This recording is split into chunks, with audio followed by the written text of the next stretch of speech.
this heat. Yeah, I said dripping cause I'm contradicting something sweet. Walking in the club, it's a me and green. Top notch with a team, yeah, that's me. It's a team with bad bitches. We got pizza, we got greens, and we know what.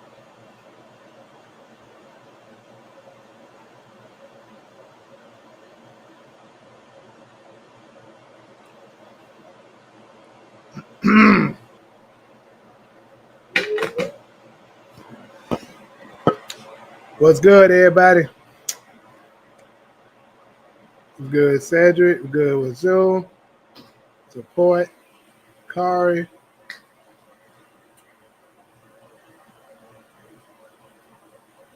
Unique is still may not be old boy, but it seems little likely.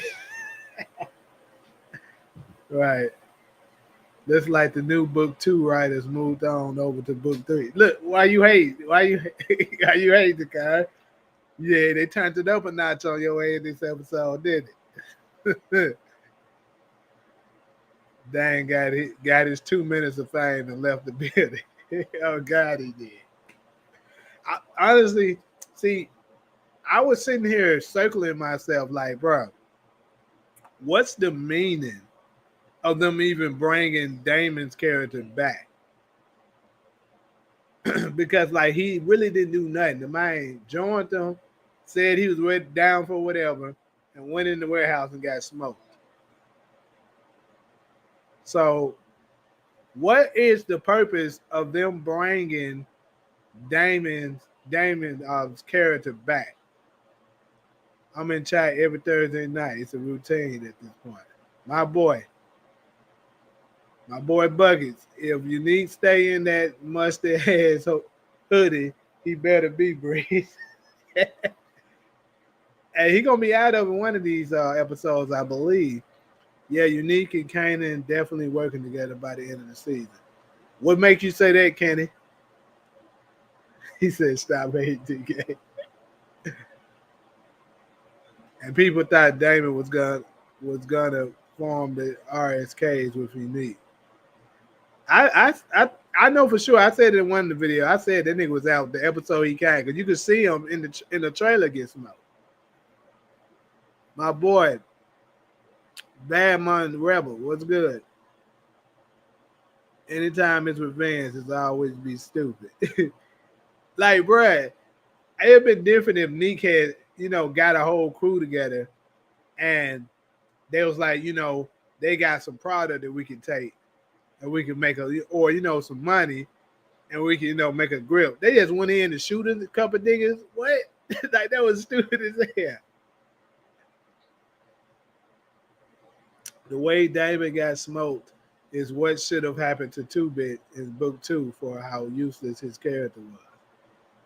Maybe they got better plans for him in the future.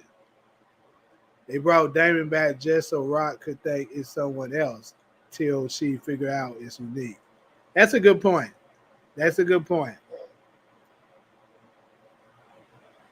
But I still think he didn't have a good reason to be like, working with Neek.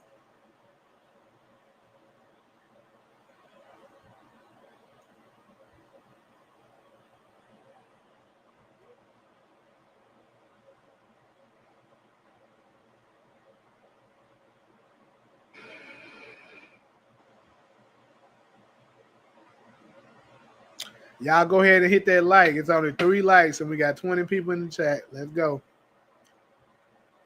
But I'm going to tell y'all something right now. Hold on. I think somebody's saying it in the chat right now. Hold up.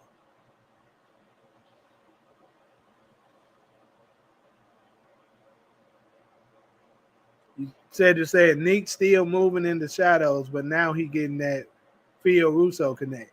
Yeah, I was curious of how I knew he was going to get it in Jersey some kind of way with Phil, but I was just curious of how the connection was going to go. So he got it through the wife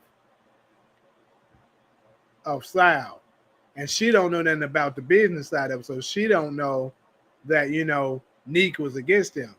But my only pushback against that is, don't y'all think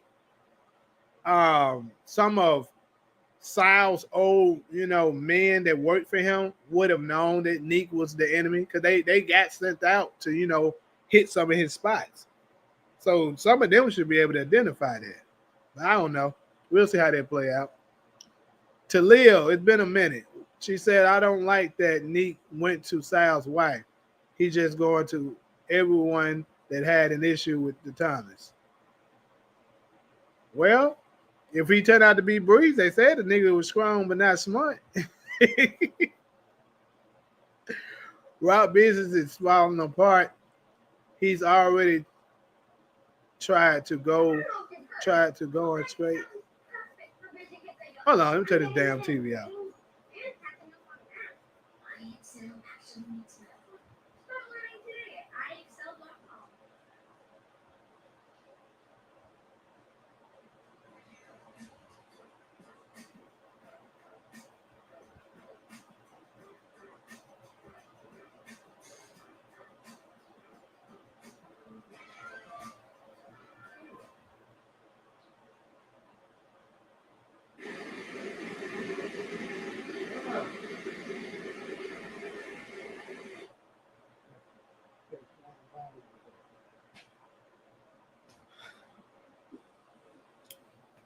All right, sorry about that. So he said Rock's business is falling apart. He's already tried to go on straight to Stefano for the work. Unique about to get his new connect, and by the end of the season, Kanan going to need a new plug. Yep, that's exactly how that's going to play out. Old Neek equals not a snitch. New Neek equals a crash out and a snitch. What Neek snitch about? Oh, yeah, he did snitch. I thought about it. He did just say something to the wife. Also, OC was the only person to survive the robberies. I'm going to tell y'all something, too. I thought somebody else was pointing it out. I'm going to go ahead and say it right now. OC, I don't know. No, I'm going to hold that in for now. I was about to say something. I'm going to hold that in. Anyways, yeah, that scene was about as pointless as Effie's mom.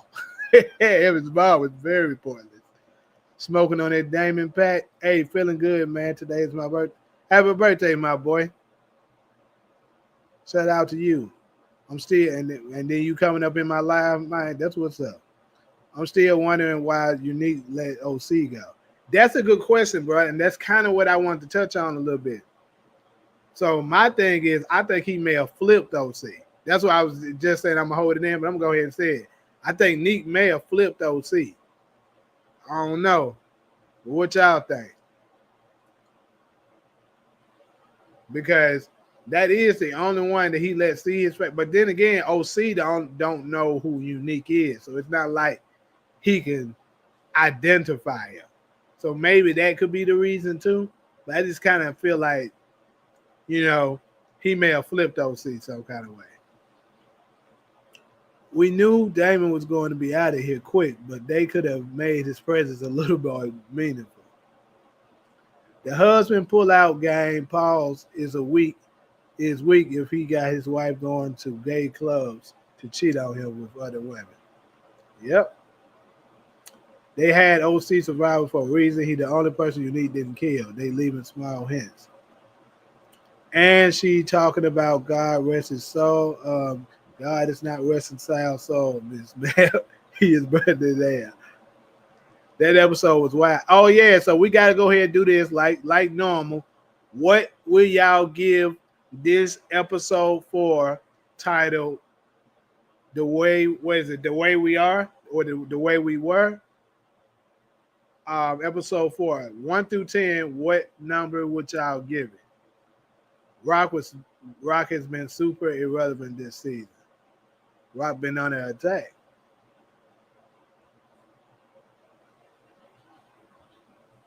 Kanan and Quan working together is going to be interesting. And did Quan raise Rock's prices because of Kanan? I don't know. But, it did kind of seem that way because of the way, they was talking when Kanan was talking to Quan. He was saying, if you got an issue, just come to him directly or some shit like that. You say OC working with Neek too? Yeah. And Neek ain't really snitched. He just said the same person is responsible, didn't say a name. He basically just creating allies and finding ways to build himself back up. Damon was alive for 5 minutes. Less than that shit. Yeah, I feel like the person familiar with unique face is likely gonna die. Exactly. They're the ones he gonna take out because they can identify and possibly tell somebody, and then the word to get back out to Rock or Marvin or anybody that's in their circle. Yeah, Kanan probably learned flipping people from Unique, like how Kanan flipped Tariq. Yeah, maybe they kill OC in the part. Mm. And that's the reason why you saying Kanan was there, Kanan and Juke. This nigga Takari said at 5.5. You cap it, my boy. You cap it. 9, 8, 8.5, 8, 8. I'm wondering if Neek gonna get a crew from outside of Queens that don't really know him that well as Unique and can make it easier for him to change his nickname. Hey, that could be what happened, you know what I'm saying? Once Sal, because think about this, y'all. I'm gonna go ahead and put this out. So we currently approaching episode 5, right? So as far as we know, the nigga Phil Russo never met Unique before. And judging by, how the wife was saying, give this to him and tell him, she sent him, that means he doesn't know him too. So this is my question for the chat, y'all. If Phil doesn't know Unique, what is good when they finally actually meet, what is the name that Unique is going to give to Phil? And I'm gonna go ahead and put this out here to y'all too, so y'all know I'm the first one said it right here on this live. If they don't have Unique meet Phil in next episode or the episode after, so basically episodes 5 and 6, I think Unique chances of becoming Breeze has gotten that much higher. Reason why I say that is because episode 7 is titled Allow Me to Reintroduce Myself. So obviously, judging by that name, we think more than likely is saying Unique is going to be returning, showing his face to Rock and them, letting them know he's alive. So if they wait till episode 7 for him to, meet with Phil officially, is a good chance they probably going to have him say, he'll be like, so who is this I'm meeting? And then he tell him his name. He come up with a code name, and that code name turns out to be Breeze. Because think about it. If he wants to be dead on the streets, he has to come out with a different name. He can't say Unique. So my question is for the chat is what name is he going to give them? I'm very interested to see what y'all got to say on that. I'm wondering if Neek going to get a crew from outside of Queens. I just read that. This was a solid 8, the birth of Jukebox. I gave it an 8.5. That was what I gave it. So 8.5. I'm mostly saying 8.5, 8, which is about what I say is true. Solid 8. Famous out of here for sure. Yeah, we know. What if the season ends with Unique recruiting Kanan? Famous is not in episode 5. I'm gonna address that. I'm gonna go ahead and make a mark so I can remember to address it. He is not in episode 5. Anyways, let's pop bottles. Juke caught her first body, right? We gotta celebrate that because we've been waiting on that thing, right? We've been saying, and you know what? When I seen that image and stuff like that, and her telling Marvin and stuff, I already knew it. Then I said, okay, so Crystal not her first body for sure. I still think she's gonna take Crystal out. That's still my bet. But I did see another candidate. I'll make a video on that later. But we knew that was coming once we seen Marvin getting out, especially when she asked Marvin to leave the gun in the car. I'm like, oh yeah, we already know what's up. But anyways, Neek wanted Damon to get smoked. He damn near did. But I don't know. Maybe not. Famous just gone with the wind like a breeze. Please don't tell me you one of them niggas that think Famous is breeze. Please don't tell me that. Cause I'm sorry, my boy. You were dead wrong. Yeah, OC stealing from Kanan. Yeah, I think OC on that coke. He on that powder, you know what I'm saying? So that's the reason why his ass stays sniffing and shit, talking about his allergies or sinuses or whatever the fuck he said. But yeah, I think Neek gonna give him an incentive to make him, play both sides, and it's gonna cost him. But anyways, yeah, I think Fame gone for sure. Yeah, he gone. That boy ain't nothing but a memory. If anyone says Famous is Breeze, I'm banning them because no. Hey, let them hit them folks out, support. Hit them folks out. Even though I agree with you 100%. Ain't no way there. Juke first body was cold, not gonna lie. Shot him, no hesitation. OG Juke path starting now. I'm gonna say something else too after I get done catching up on these. Boy, it's a lot of comments, y'all. It's a lot of. Let me just hurry and try to run through them. Yeah, I think.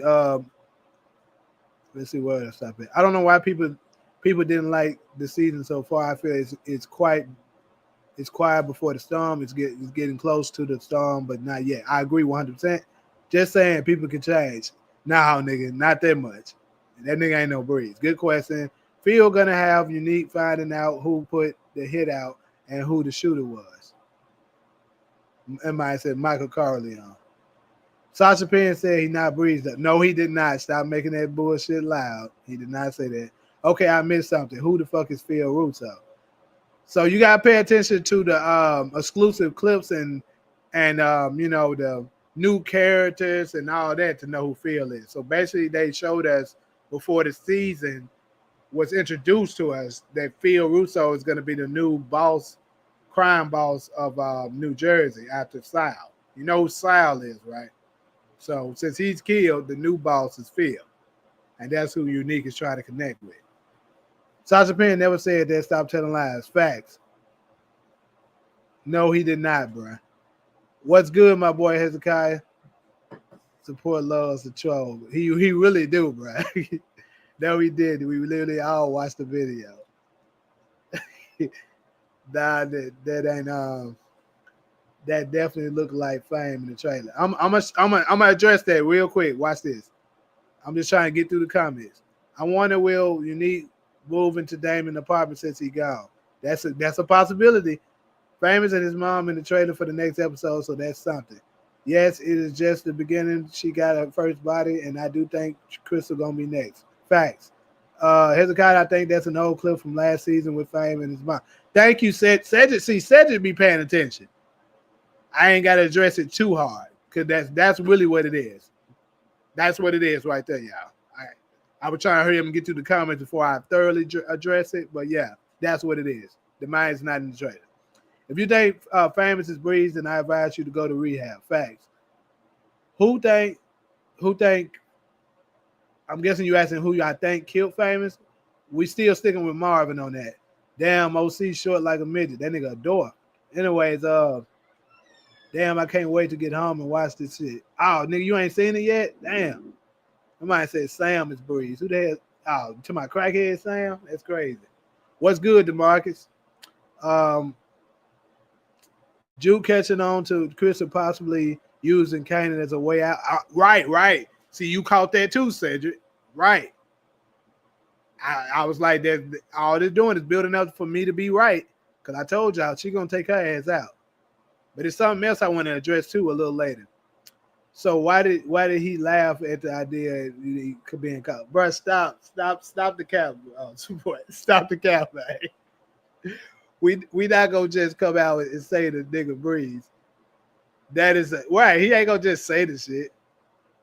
Could be to throw people out support. Y'all ain't saying. So we got a super chat. Appreciate you, more DeMarcus.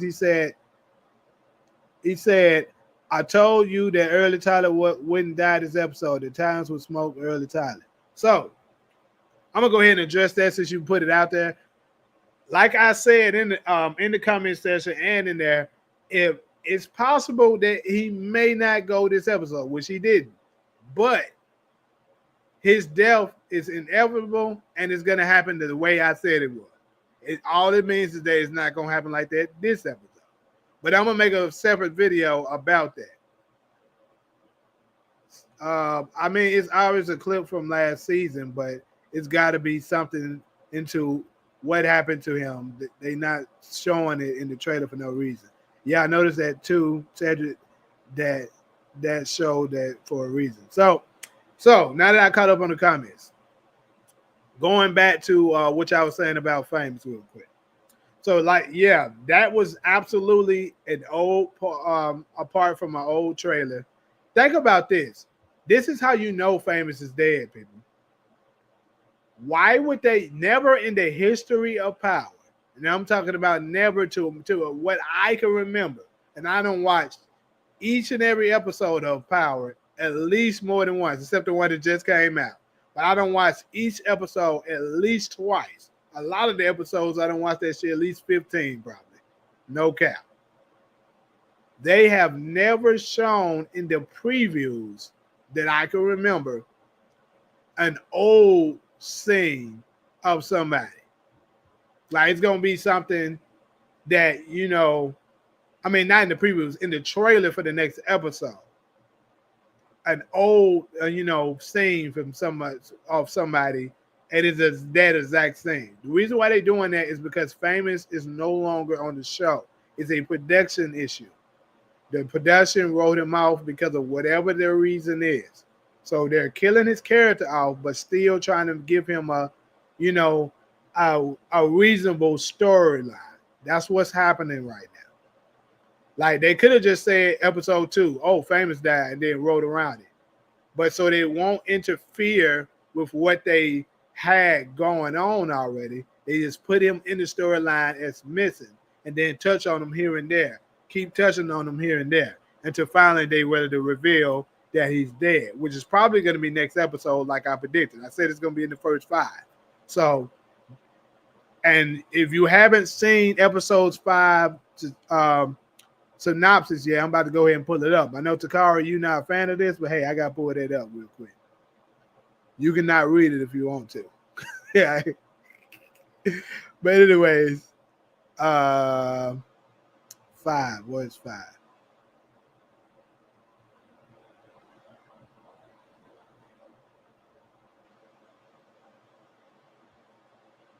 Now, as you can see,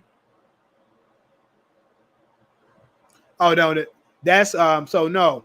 Actually, I think they probably is gonna show that he's dead. Now, actually, you know what? It looked like he might make it to 6. I'm wrong on that. It's not in the first 5 because it's actually not even in 5. What I'm looking for is in 6. Let me pull that up.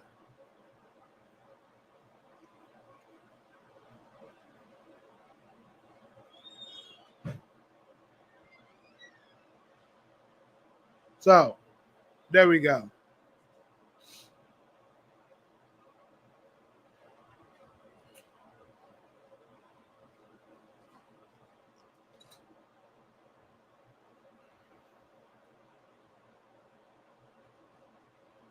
So as you can see, it says overcome Marv. Damn, hold on. I don't even know how to move this. Trying to get this out of the way so I can see it.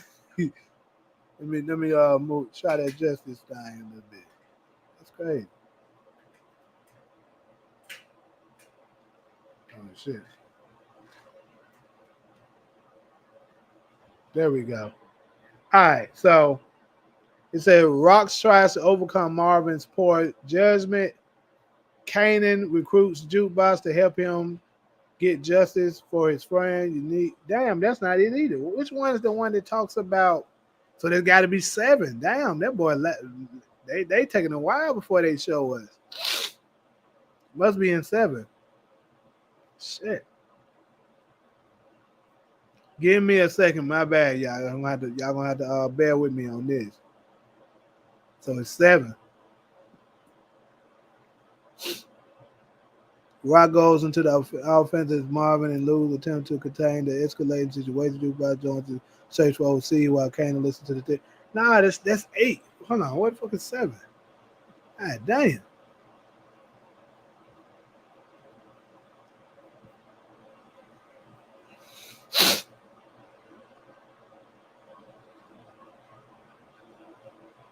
Gotta be this one then. That's 9. I'm about to pull up every episode but 7. That's crazy as hell out here.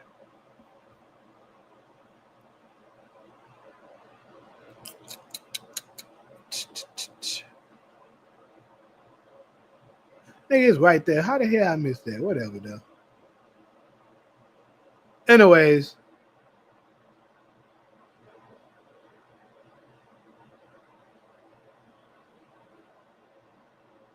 That's not it either. Damn, which one is that episode talk about that? Am I tripping?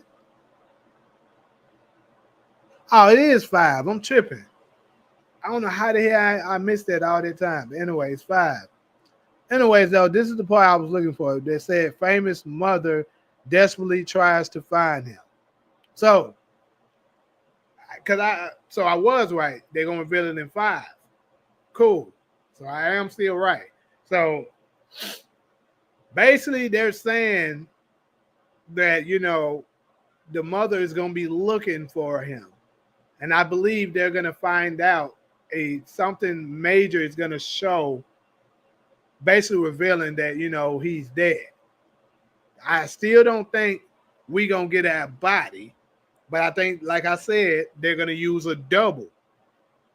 The image that we seen of Marvin or whoever that is pointing that gun at the back of Famous head, that person was a double. That wasn't the actor Antonio Ortiz. That was a double. So they're gonna use that image to go ahead and show who shot him on whatever episode they decide to put it on. But that's what's going on there. Famous is not going to be in episode 5. I guarantee you. They're going to use an old footage from season 3. And what I think it's going to be is that it's probably going to be a memories of his mom or some shit like that. Anyways, I know I got a lot of chats. So I got to, let's see. If he end up being breezed, then salute. But if he's not, I'm getting my popcorn ready for the crash out. Okay. I think Fioruso is a no-nonsense type of boss that like his people to move low-key and quiet. That's why he told you need no more bodies. I think early Tyler getting smoked before episode 7. I originally said 6. I was seeing what I saw today. I kind of was thinking it might be tonight, but I see that it wasn't. But my original answer was 6 for early Tyler. Breeze, definitely not Breeze, but he will be with him. What the hell are you talking about? Breeze, not even Breeze. Yeah, you right. Kanan will will help be really moving to Famous old building. Maybe. Killing him off, but showing us why Kanan named his son Sean. Yeah, I can see something like that. So we know it had to be something tragic. Mark Dart showed how they used a double for fame in episode 1 when he was performing. Exactly, Cedric. They absolutely used the double for him for episode 1. Why would they do that? But I was the first one that mentioned them using a double for him. I know I was before Mark Dart, but I didn't mention it in about episode 1. When I seen that photo of whoever that is pointing that gun in the back of his head, I said that was a double. Because there's no way you're going to have one of your biggest actors not promote the show, not be in the trailer, and not be in none of the exclusive clips unless there's something going wrong with the production. And if there's something going on, and then he wasn't in the credits. So that let me know that all I need to know there. Essentially, they had no other story to write, so they figured the mystery of Famous was going to keep us tuned in, which I think they did a good job at it. Shit, it got everybody talking. Famous mother definitely tried to find him, so something happens in episode 5 with him at least. Right. Or he's just been missing so long that she's starting to crash out. My bad, I'm late. I hope I don't repeat any theories. You all good, bro. It happened all the time. There's no mystery. Famous is obviously dead. Honestly, I'm starting to think it's not even a production issue. I think they did this with Famous on purpose.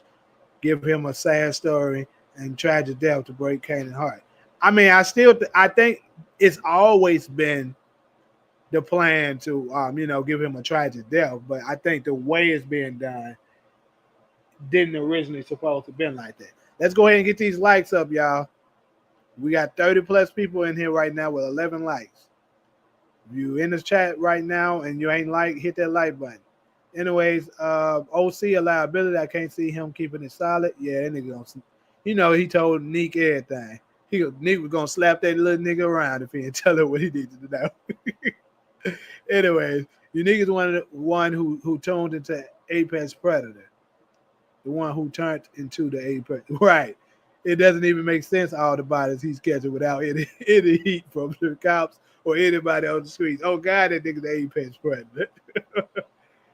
that nigga, somebody need to inform Tariq on what the Apex Predator really supposed to look like. Yeah, Sean was born in 95. Famous is dead. Lou mentioned that Famous' mom already been going to the police station. Support gaming, where you get that from? It's some BS. Don't worry about it. Trust me, he capping. Katie David and son Sean is making sense. Either one. Hold up, we got a super chat. My bad. Go ahead and highlight that. Niggas holding on to that Unique is Breeze. If Unique move in back to New Jersey, he definitely not Breeze. B. Willer will move into Famous building. So are you saying that you believe that Famous building is the legendary building of Breeze? Is that what you're saying? Yeah, I think the actor got something going on that they used as double in episode 1. Yep.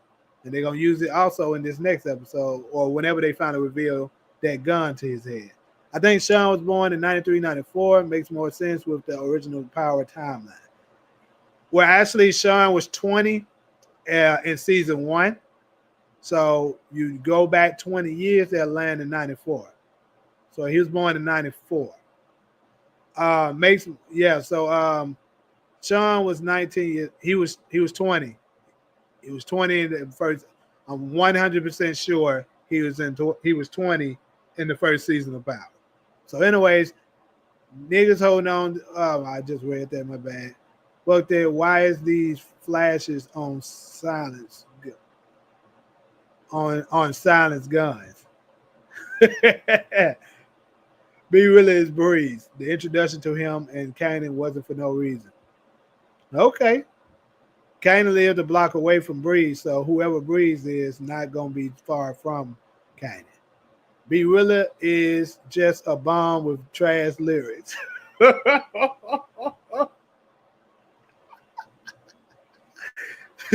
The bog is B Rilla would be dead by the end of the season. Bro, B Rilla not Breeze. He's not even in the drug game and needs someone taking care of him. How is he going to teach Kanan the game when he's doing better than him? I feel like B Rilla is Breeze. That introduction wasn't for nothing. And new marketing lady go change his name to Breeze. That'd be crazy. I ain't gonna lie. If you turned out to be right about that shit'd be crazy. Anyways, he said he is the game. That's all he rap about. He do rap about that shit. He gonna come up on a lick from the manager and get back in the game. That would be unique because Jukebox will smoke unique. All he rap about is killing and robbing. He nowhere near drugs. He has no work to sell. In the first episode he was in, he did rap about moving weight. B Will is low level stick up kid. Nothing more, nothing less. He goofy ass. He goofy ass ain't got no drug kingpin. Kanan naming his own son after Famous is a big insult because he ended up smoking his own son ultimately. So Famous essentially dies twice. Nobody said he was a kingpin. Lou literally begging to be willing to move out, and Kanan laughed at be willing. Unique in season 4 is what Tariq in book 2 definitely should have been. Sean was a bitch either way.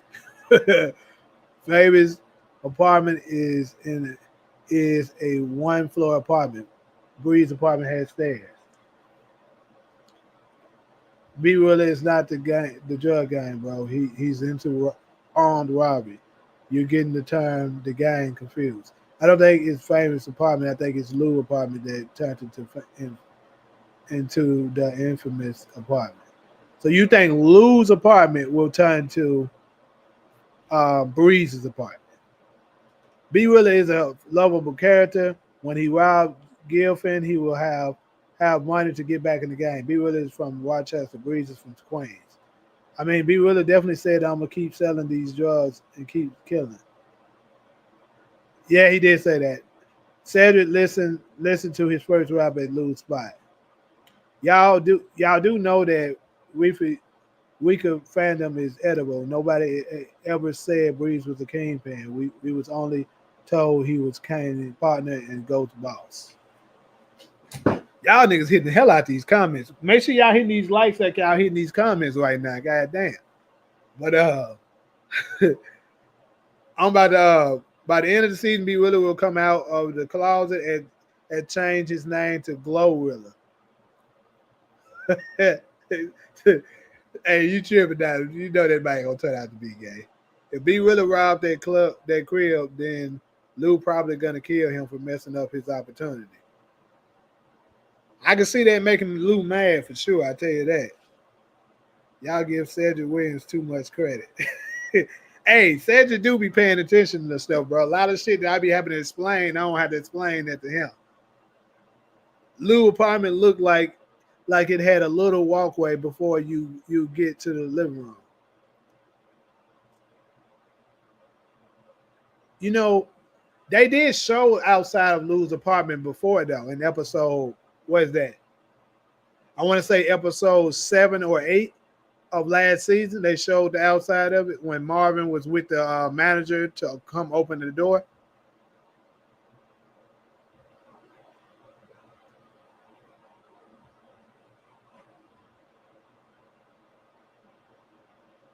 He said the older Kanan was literally a low life robbing ass dude.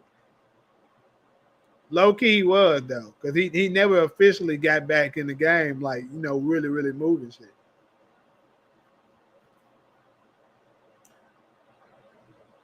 But anyways, though, I want to spin the block a little bit. We can touch back on this Breeze topic. But spinning the block a little bit, I want to see that y'all notice what I noticed. So, first and foremost, when Juke got her first body, right? I knew it was coming, so it was kind of predictable. Probably because of, you know, the exclusive clip and the photos we got. We already knew that was coming once we seen her in that jersey. So that part there was kind of obvious. But what I want to point out is when she got in the car, who peeped that she was smiling after it? I want to know, was I the only one that noticed that? So that tells me a whole lot that Juke about to become a menace. She enjoyed it. And I think that's where, when Tommy was talking to Ghost about her, he said, yeah, that crazy bitch. When he said that, it's because she was a stone cold killer. I think she fell in love with killing. So that's why I think for sure she's gonna kill Crystal, because she has motive to do so already, because she already don't like her. And when she killed that dude, it's like she just found her first love or some shit. You look at that smirk she had.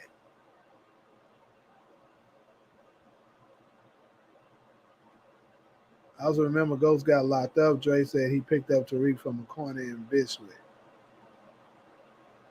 Yep.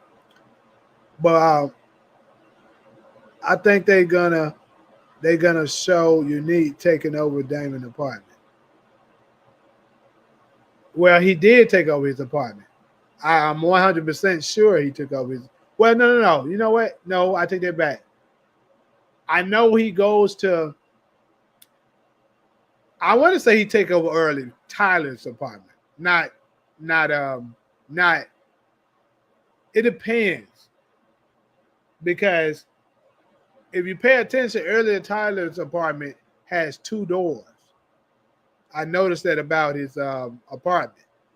It got the front door and the back door. So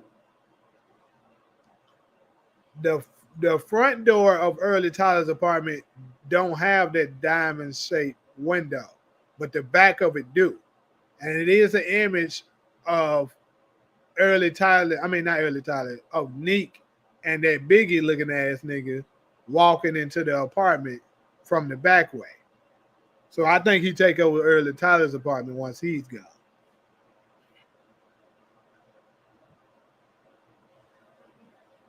Which one of y'all ugly ass niggas ain't liked that video yet? Cause it's at least 20 of y'all in the chat right now that ain't liked the video. It's at least 20. Cause I'm looking at it. Somebody ugly as hell. Matter of fact, it's at least 24 of y'all. Y'all ugly as hell up in this hell right now. Anyways, let me keep going. Keep in mind in OG Power, we never saw the outside of Bree's apartment, just in the inside. So where we did see the outside of it.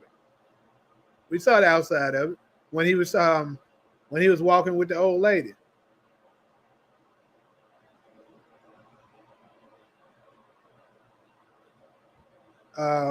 Juke and Marvin is dumb and dumber.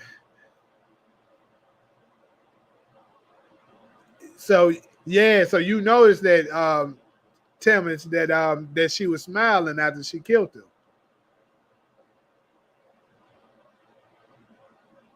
Jukebox character is lame. I'm tired of hearing about it. I think Bob will give Juke her first gun next episode, like we saw in the trailer.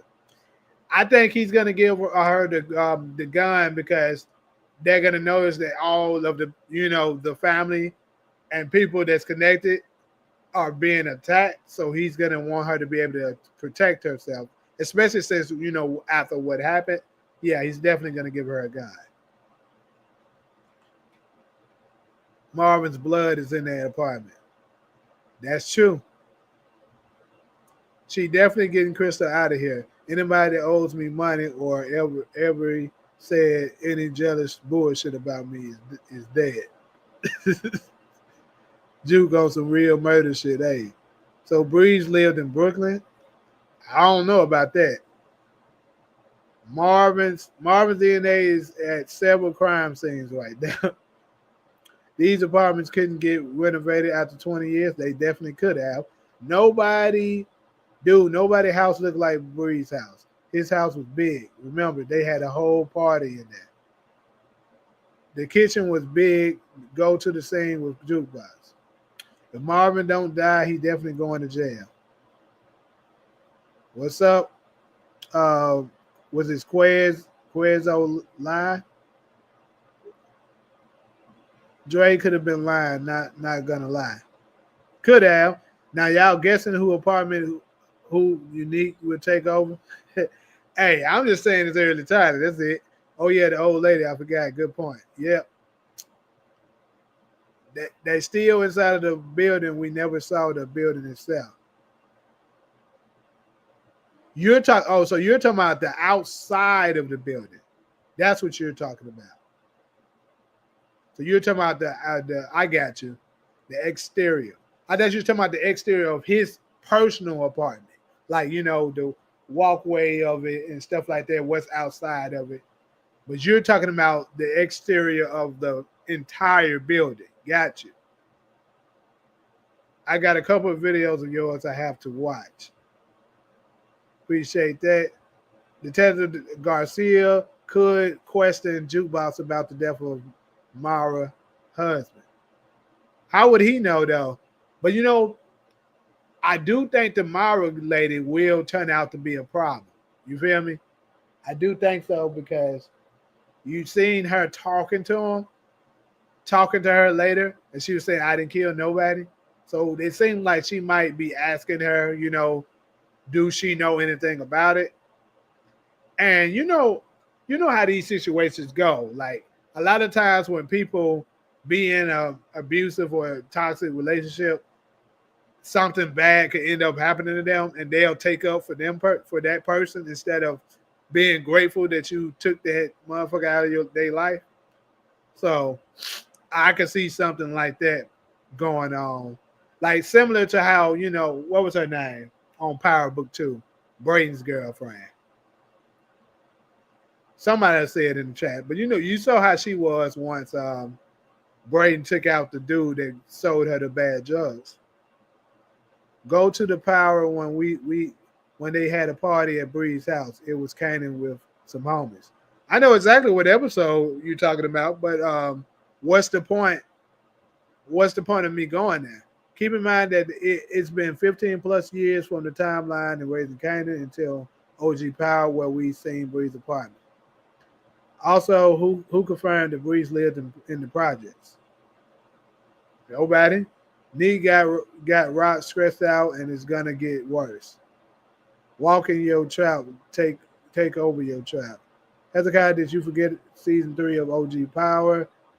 Because project buildings hallways don't look like that. Yes, entire building.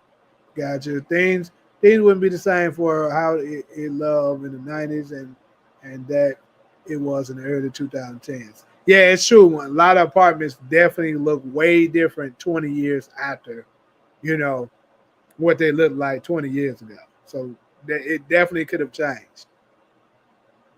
But I'm gonna say this though, it kind of make you think that the apartment wasn't never re-renovated, because uh, it wasn't renovated because it was a whole. Remember, the bullet that Ghost used to shoot Breeze with was still in the wall. So if they renovated that apartment building, they would have got rid of that hole. Like they would have changed the wall. They would have painted over it or some shit. The bullet wouldn't have been freshly there.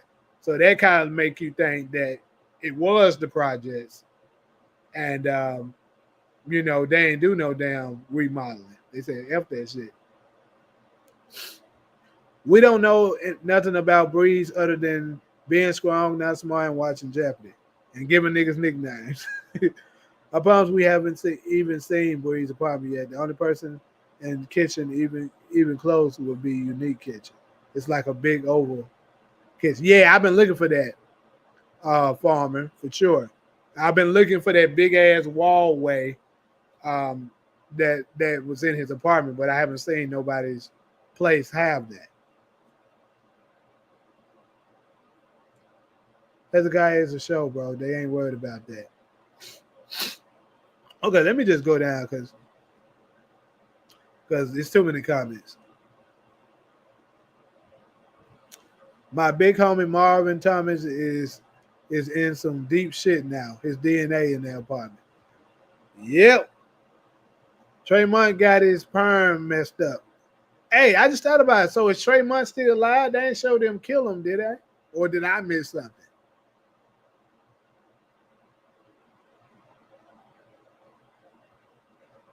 You said support got you blocked. I know it's a show, but that's a regular building, bro. Our project hallways look the same and got more apartments in it.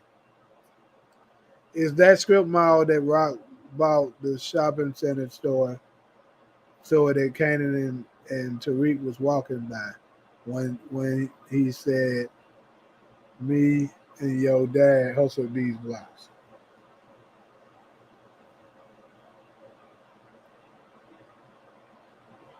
Trayvon looked like the nigga from the movie Five Heartbeats that Big Red beat in and dangled out the window. I love that this turned into the HG channel. Y'all niggas funny tonight. So what y'all think gonna happen with Trey Munn though? They just gonna keep that nigga around, or what they gonna do with him? Marvin DNA is all over the place, just like Unique's. Unique don't give a damn, cause they think he dead. They ain't gonna know who to trace that shit to. Why would Unique go see Sal's wife, Teresa, and run in his mouth? That's another thing, because I'm pretty sure Teresa never saw Neek. And y'all never still didn't answer my question that I asked y'all. So I'm going to say this. For Teresa, and when he go to meet Phil, which is probably going to be in the next two episodes at least, I say at least by episode 7, he going to meet Phil. What is going to be the name that Unique give them? Because I'm pretty sure he probably not going to tell them his name Unique. So what is going to be the name that he give them? Keep in mind, like I told y'all, episode 7 is titled, Allow Me to Reintroduce Myself.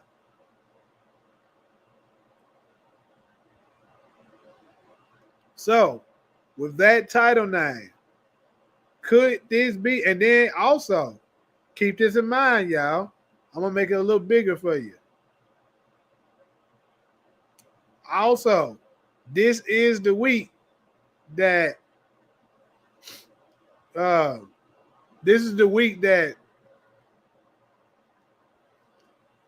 they skip a week after episode 7. So since they skip a week after episode 7, could it be that this is the episode that Unique is revealed as Breeze? Let me hear y'all opinions. You said Damon sound like Lil Meech. His acting is terrible. Trey Munn ain't trying to get smoked. They got the drop on him too easy. He almost lost his curl. Who name did Teresa give Unique? You say so you think he might tell him Kanan. That's true, because don't nobody know him as Kanan, so he could kind of hide behind Kanan.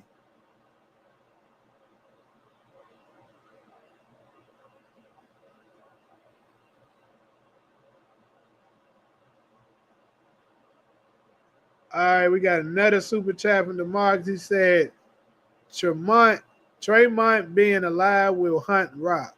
Tremont and Abraham could smoke Rock for payback. So if that was to happen, you think that would happen this season or next season, the final, which is more likely going to be the final season?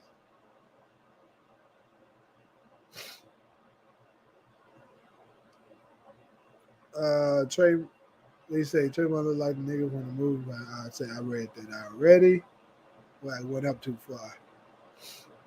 The only routine I ever seen Unique have was eating sandwiches that Pernessa made. Breeze is Unique, or the new D-Wiz brother character. Yeah, it's a 2-week break. So that's what I'm saying. So since it's a 2-week break, you know, typically they give us that break right before something big happens. It could be that the cliffhanger be left with, you know, he walking up to Phil, and Phil's like, so what's your name? And this nigga say Breeze, and then they end it. We see end credits. And then we gotta wait 2 weeks just to see what happened after that. Because you know the internet is go stupid if that happens like that. So we finally get to reveal a Breeze who everybody can stop talking about it because we already know who it is finally. So what do y'all think? Could this be it? I know DeMarcus gonna say no just because he want to hate. but The other people, what y'all think? Could it be that this is the episode? I hope Rock got the number to Traymon's hairstylist before she took him out. If Unique ain't going home, then can I call Pernessa? This nigga. When Nick walk into the building, he is will smell like air freshener because that nigga Febreze. Nick is not showing signs of intelligence by recklessly going into a shootout against the agents with only Damon and Damon even dumber. Damon dumber than him. That's the crazy part. How you gonna listen to a nigga that's not even your homie like that and go into a warehouse and have a random shootout and you don't even have a really good incentive for it? Get it? I get it. You might want to get back from what Rock did, maybe. But nigga, that ain't worth your life. You gotta be like, bro, why are we doing this? What are we gaining from this shit? The nigga didn't even ask no questions. Just talk about some down with whatever. All right. He gonna be down with that grave too, nigga. Like that shit was crazy as hell. I like, no, this nigga did just go in there just to get killed. Now I think this is the episode Rock find out Unique alive though. Now that part right there, Kay, I'm 100% sure of that. It's absolutely going to be the episode that we find out that Rock finds out he's alive, but it could be both of them. Because like I said, I still challenge y'all.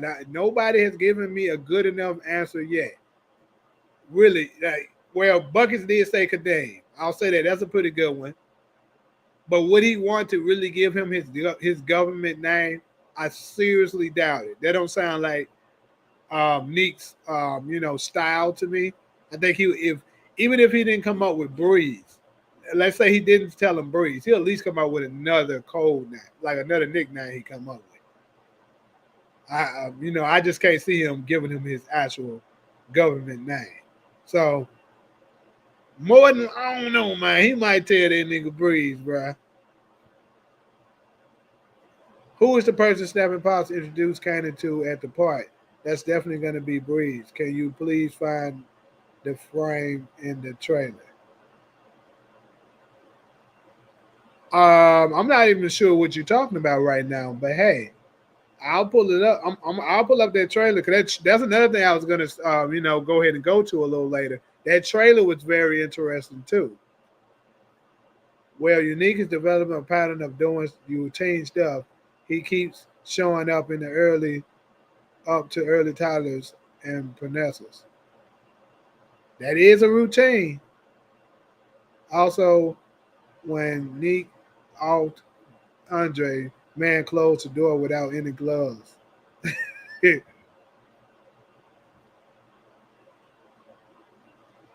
I think that's the episode most likely.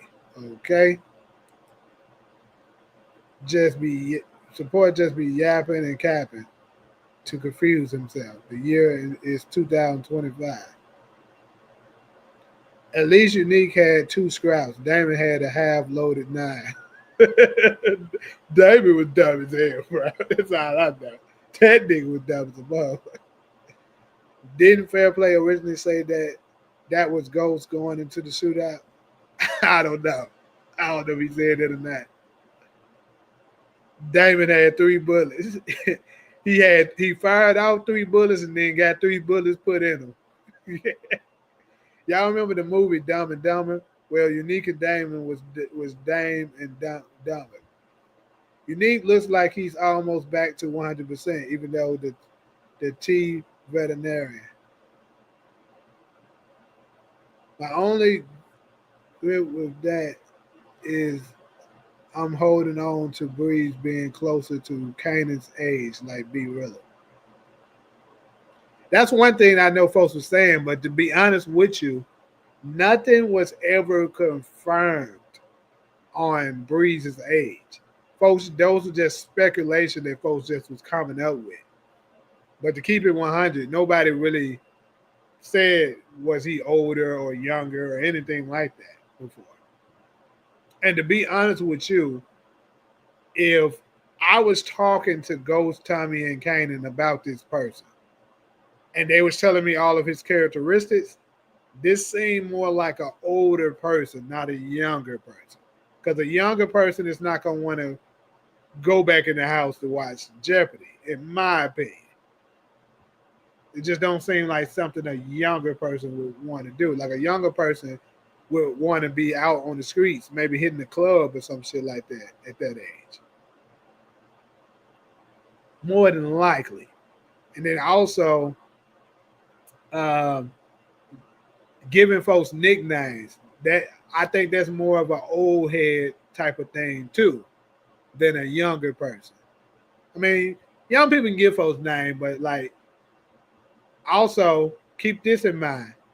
When Tommy was talking about Breeze in episode season 1, I want to say it was episode 7, and Holly was why asked why Ghost. He said we knew this guy named Breeze. He gave Ghost that name. He said the kid had the ability to disappear. So the key word in that particular sentence is kid. Why would somebody that's Kanan's age refer to them as a kid? But I don't know. You know what? I gotta take that back because Kanan is only 5 years older than Ghost, and Kanan definitely referred to Ghost as kiddo. So you could that could be plausible. I'll take that little part back. But the other part about the Jeopardy and shit like that just seemed like an adult type thing to me. I could be wrong. All right, GD said it was few folks said damn. I'm guessing you meant Damon was Breeze. Well, that theory dead now. I still can't see Unique as Breeze. He's not predictable or at this stage lovable. And he's flashy wearing jewelry again by episode 7. So I gotta push back on you a little bit with that. He's absolutely predictable. I don't know what you're talking about with that. And he was lovable at the beginning. I'm pretty sure he could grow to be lovable again. He's just not lovable right now because he's in a rage right now. And you could have people like, to be honest with you, look how Ghost used to snap on people in the original power and go out on killing sprees and shit like that. But Ghost was still very much lovable. So I don't know about that. People saying Unique becoming like Ronnie, at least Ronnie wasn't dumb. Nick is becoming like Ronnie, just a dumber one, dumber version of it. But he is, because you think about it, he even got the same talking points as Ronnie. Ronnie used to be like, Rock did this, Rock to the rock, rock, rock. That nigga stay saying shit like that. And now you see this nigga Nick doing the same shit. Rock eating my lunch. Rock eating, what do you say? Rock taking my money. I'm only hiding and Rock taking my money. We was talking about to early Tyler, right? So think about this. What did Ronnie say?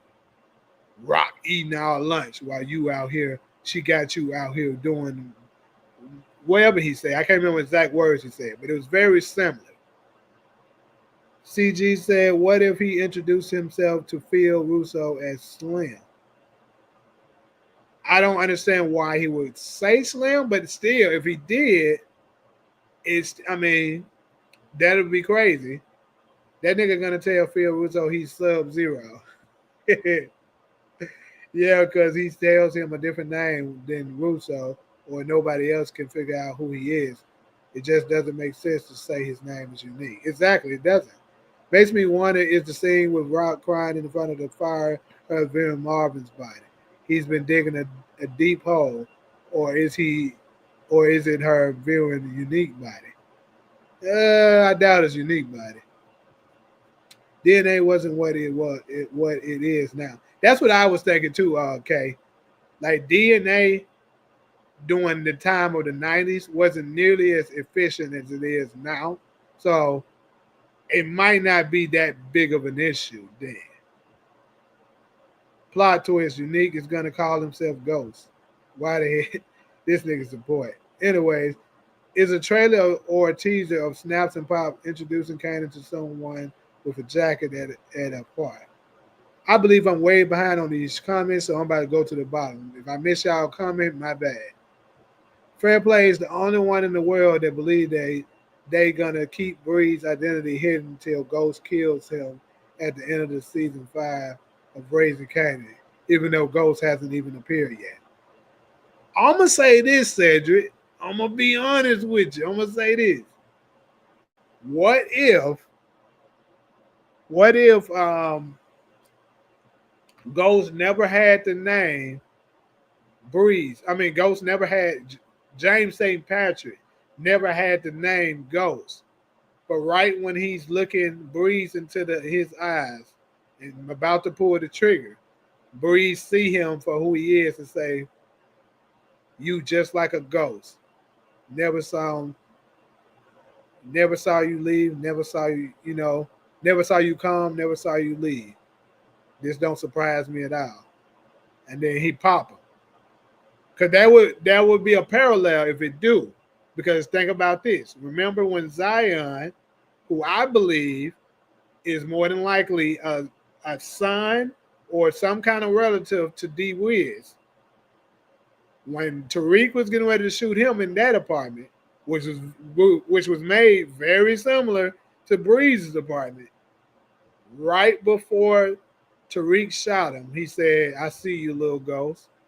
And Ghost told him not no. I mean, Tariq told him not no more and shot him. Right. So I'm gonna give that a little bit of. I'm not gonna just go 100% against that, because I actually thought that myself too. I didn't say nothing about it, but I did think that's a possibility.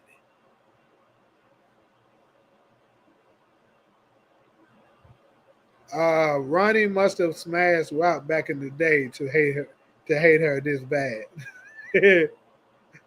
Ghost and Tommy might have not even showed up in Raising Kanan. Nah, they definitely gonna get sane. In my opinion, I think they definitely gonna. Even if it's not until the end of season 5, they gonna get sane. B Willa is way too goofy and immature to be taken seriously as a drug kingpin. Rock caught Ronnie and Defcon fucking. Could. Uh, what I was about to go ready to say about that situation with So B Rilla, I mean, you gotta look at it. His description said that he's gonna be a violent character though. So I mean, we haven't seen anything of it these first 4 episodes, but I mean, 6 more episodes to go, and according to what they said, he gonna get into some stuff. So don't be too quick to make that judgment on him. Rock, let's see. He said, Cedric, I don't see that happening, especially with them saying Origins is about, excuse me, younger Tommy Egan and James St. Patrick. Had they said James Ghost St. Patrick, then maybe. What's he referring to?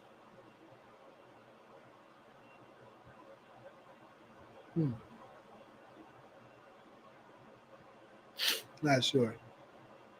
Breeze didn't have time to get scared, which tells me he got clipped in an instant. No words. Now, CG, you gotta remember. You gotta remember that that's just what Kanan said. Kanan wasn't there. Remember, we got a different story from Tommy, who was there. Because keep in mind, season 3, episode 7, or was it 8? 8. When he was talking to Tariq, he was saying Breeze didn't have time to get scared. And remember, he said Ghost snuck into the apartment and waited on Breeze to get to come home to watch Jeopardy at 7. The way Kanan told the story, Ghost was a lone wolf. But in actuality, him and Tommy did that. So that means, that lets you know there that Kanan didn't really know what happened. He only going by what he was told. So in my opinion, I always said that I believe Ghost kept Tommy's name out of it. He told him he did it by himself, but in actuality, Ghost and Tommy did it. He said when it was episode 7 of season 1, when they was accusing Roller of being the person behind the hits. He said, Ghost asked Tommy why would he do it, and Tommy replied, the same reasons two former corner boys looked Breeze in the face and shot him in the effing head. So that means it was two people that looked him in the face. So they could have very much have shared some words. And then probably later on, Ghost told Kanan what happened. Because I'm pretty sure Kanan signed off on it. But he just wasn't there. And Ghost told him what happened. He said, I did it by myself. And he probably said, did he say anything when you popped up on him? And Ghost probably told him, no, it wasn't no words to change. I killed him in an instant. So that's the reason why he told Tariq that.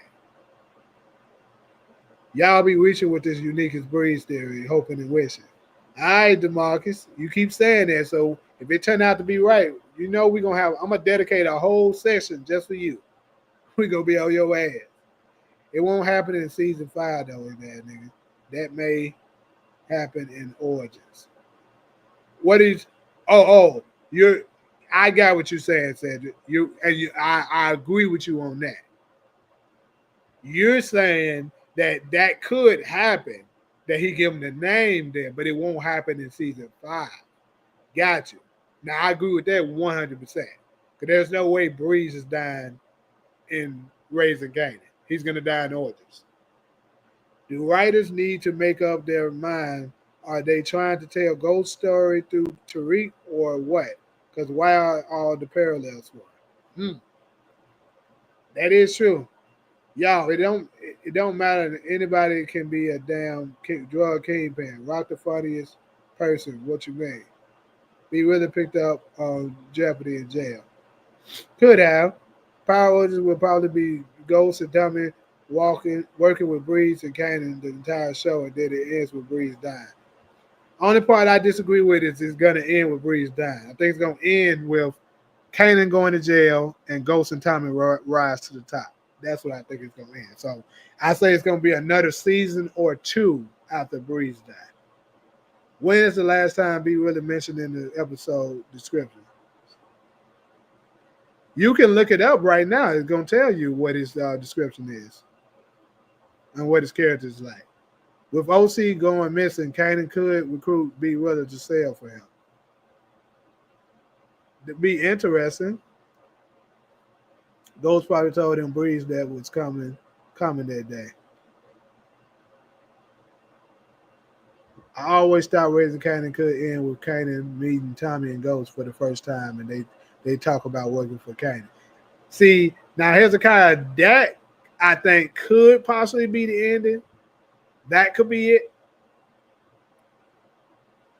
I can see that. But more than likely, in my opinion, Raising Kanan is going to end with whatever the ending to Rock is going to be. That's what it's going to end with. Whether she go to jail, go into Wixat, or get killed, that's how it's going to end. Because they got to close out Rock's story. Rock will not make it to Origins. I can almost bet the bank on that. Bet the house on that. She's not making it to Origins. Now, I'll even say the uncle's got a better chance at making it to Origins than she do. Even though I do think Marvin is probably out this season. Lulu just might make it to Origins, though. It might happen. The last episode implies Ghost was alone when he smoked Breeze in both Kanan and Ghost version. Tommy is not mentioned. Dude, Tommy said it to Ghost that he was there. Like, I don't know how y'all even trying to argue this. I could literally pull up the clip now and debunk y'all. Think about it. When Ghost told the story to Tariq, he said he did it by himself. When Kanan told the story, he said Ghost did it by himself. It's simple. That means Ghost is keeping Tommy's name out of it. That's all it means. Because if that wasn't the case, why when Tommy was talking to Ghost and he said two former corner boys looked Breeze in the face and shot him in the head, Ghost would have challenged him right there. He was like, what are you talking about? You wasn't there. That's what he would have said, but he didn't say anything. He accepted it, which means that was the truth. Guarantee you that. Now that I will bet the house out. All right, so gotta skip through because y'all, I mean, be a lot of comments. Got another super chat. Says Lulu and Imani Okogie could try to recruit Crystal as a solo artist. Rock could pay Crystal to leave town and start over with her music career. Now, I'm gonna say this, DeMarcus. That could be partially true. But what I think is more likely to happen, I could rock with you on the part with them signing Crystal. Because keep in mind, Imani just got through talking to Lou about going across town to look at a new artist. So this means that they're gonna be hunting new artists. And you know, I'm pretty sure that Juke wouldn't be happy if Lou was to sign Crystal because she's an enemy of hers. But at the end of the day, Lou gonna be looking at it as business. So out of jealousy, Juke will kill her. That's what I would see happening. Keep in mind, she already don't like her. And then to see her come up and get the dream that she had for herself, I think she could take her the hell out. And keep in mind, like I told y'all, she was smirking after she killed old boy. So that tells me that she enjoyed it. So it's going to be, you know, it's going to be easy for her to take out a person she considers as an enemy anyway. And keep this in mind, I seen another parallel this past episode. When Kanan left Juke and Crystal in the apartment to go see Snap and Pop, what parallel did y'all notice about that?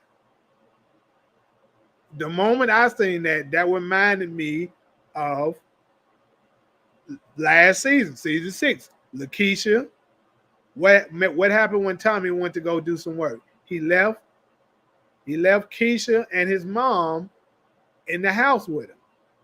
Remember that. And what ended up happening to Lakeisha? She got her butt killed.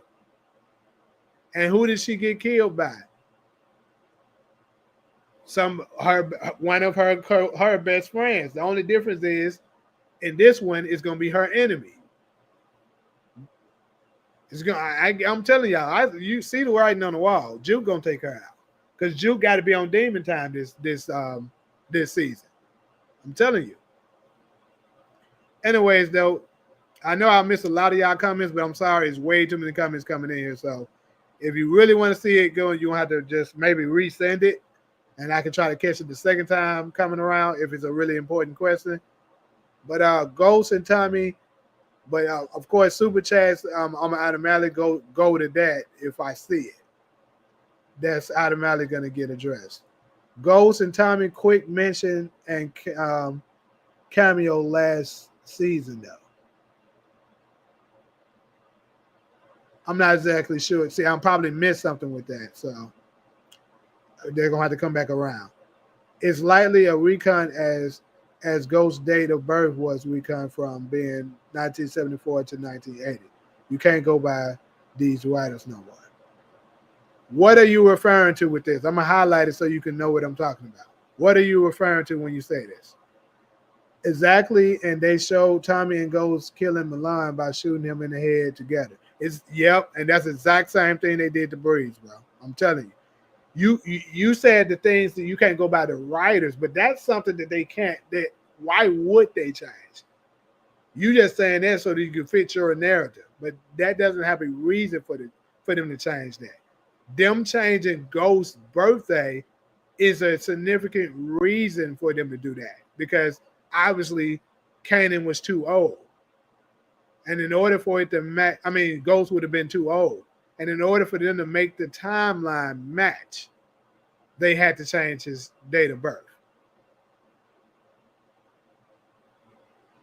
Because if they would have kept it 1974, then that would have mean in the current timeline, Ghost would have already been 50. Think about that. When they first showed, because if he was born in 74, 84, 94, 04, 2014, I mean, my bad, he would have already been 40. So that means you're telling me that Ghost was 40 and Tasha, honestly, I think that ID that they showed was just an error, just like when, if you're familiar with Book 2 Ghost Season 2, when folks was questioning whether who was older between Zeke and Kane, when clearly Zeke is older, but because they said we seen on the mug shot that Kane was born in 1997, and Courtney Kemp said that was just a production error. But Kane is actually born in 2000. That's what he's born. Yeah, in 2000. So I believe Ghost was the same thing. That ID was nothing but a production error. That's another reason why I said the original Power had a lot of holes in it. As great as the show was, it did have holes. Because think about this. Tasha was 30 years old in season 1. We know this because she literally had a birthday that said she was 30 years old. So you're telling me they was currently in 2014. So that means Ghost would have been 40 years old if he was born in 74. So you're telling me that Ghost was 10 years older than Tasha. Seriously doubt it. It was an error, people. Yep. I get it, you want to be right, but you are wrong about this one. Ghost and Tommy killed Breeze together. And then on top of that, it's a difference between them, something you just see on a computer screen opposed to something that somebody actually said together. Like, it's nothing that you can say that will be able to debunk the fact that Tommy said to Ghost that they both killed Breeze together. It just doesn't, it's nothing you can say that could change that. A recut doesn't even make sense. But anyways, they messed up Ghost's birthday because 50 Cent was supposed to originally play Ghost, and the story was a little different. Whatever the case was, all I know is it was a production error. I actually liked the discussion with Raquel and her mom. Raquel is a hypocrite. The same thing she blamed her mom for. She doing it. 100% facts. I don't know. I don't want to butcher your name. Is it Seal? I hope. But you 100% right. And it actually was a very good scene. At least I thought, with Rock and her mom. I thought it was a really good scene. Got another super chat. DeMarcus says Marvin got stabbed where he was shot. He did. I noticed that. And hey, if Juke didn't show up, I think we would have been smoking on that Marvin pack, because that little nigga would play. Marvin underestimated that nigga. If you just came in, go ahead and hit that like. I mean, we got quite a few likes now, but hey, we can always use more. I'm pretty sure at least 12 of y'all look glass ain't hit the like button yet. Anyways, I'm tired of all the parallels. We getting Power origins, so why do we need to see Tariq and Braden turn into them? I mean, that's true. I agree with you on that. And it also would make it more difficult for people like me to be able to predict the show if they didn't do parallels. But hey, he got shot in his hip last season. That's it. Kanan said he knew Ghost and Tommy killed Breeze together. Wait. Remember he told Dre Tommy gonna take Ghost to the spot and we gonna take him out like they did Breeze back in the day. That's interesting, Hezekiah. So hold up. Did he say did he say like they did, or like did he say like they did, or did he say like he did? Breeze back in the day. That's the key word. We should go and yeah, we should definitely go and check that real quick, because that's a good, because that would prove, that would also be more confirmation. But hey, maybe it's possible that Kanan only told Tariq that it was just Ghost because he wanted to leave Tommy out of it. Maybe that's it. But he actually did know that both of them did it. If you turn out to be right about that, I'm actually about to go and check that right now. That's actually interesting. That was episode 210. So yeah, let me go check that towards the end.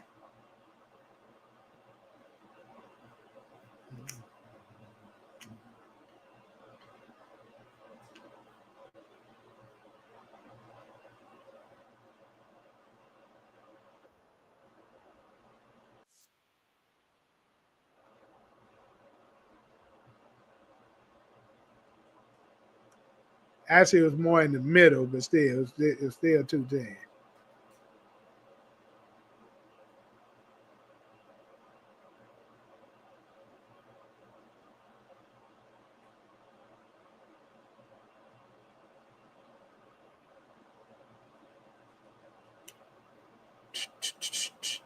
All right, let's go ahead and share that thing. Hold on.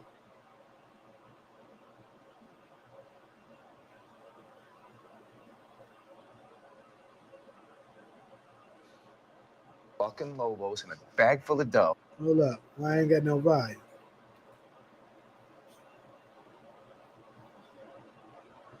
Next minute, I'm gonna do a fucking perp walk, no ghost in sight. Met my pretrial shit. My lawyer's like, blah, blah, blah. Evidence is wrong. Hold up.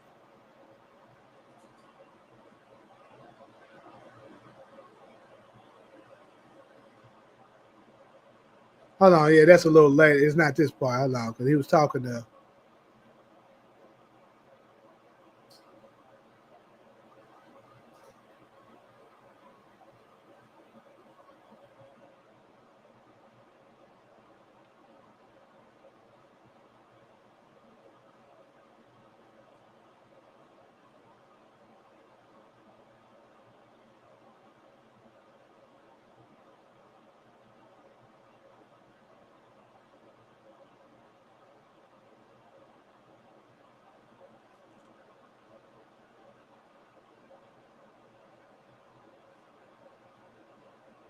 Here you go. Yeah, the whole crew meet, tell them how everything gonna roll with Lobos. So I ain't coming to the meeting. Sure, we'll still be there when you get back. I need you to reach out to Sir Ruiz and Drifted and explain to him Tommy on our side now. Ghosted him just like he did me. Greedy motherfucker don't. Let me pause it, because I ain't got time for YouTube with these copyrights. They need to leave me alone. Like, for real. Leave me alone, YouTube. The nigga just trying to show a little clip, bro. Like 20 seconds, y'all trying to do this shit. Fuck out of here. Sick of them with that bullshit. Don't know how to treat a friend.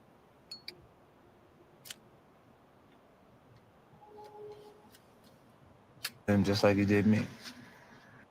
I need you to reach crew meet. Tell him. Good. Tell me to bring him to the spot.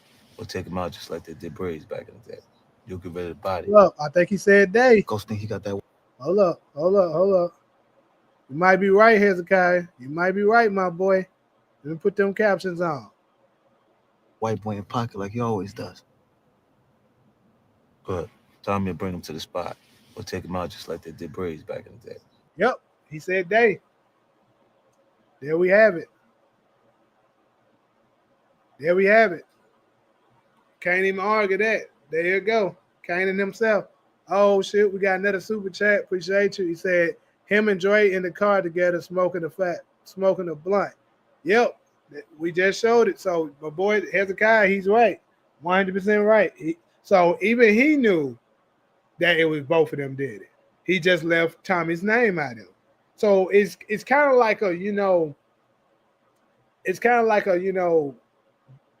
remember how Ronnie, even OG Kanan said this in season 3, like talking about when Ronnie was taking out Dean, and he was saying talking about stuff that ain't got nothing to do with you, or talking about things that's not yours or something he said.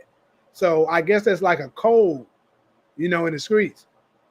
Don't be mentioning folks' name that ain't got nothing to do with what the work is. So I guess they was saying that it wasn't their business to name Tommy too. So he left him out of it. Because like I said, Ghost left him out of it, but Tommy himself said that he did it with Ghost. And now we got more confirmation that Kanan said just like they did Breeze back in the day. So there you have it.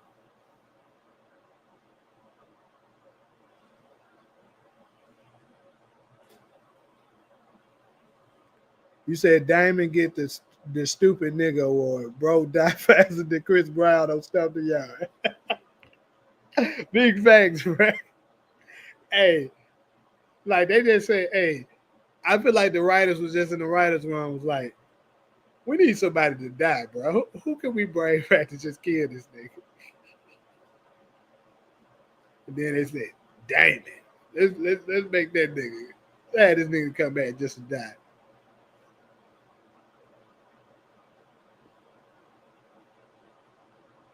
Yeah, I remember all that and all the different perspectives on the Breeze kill.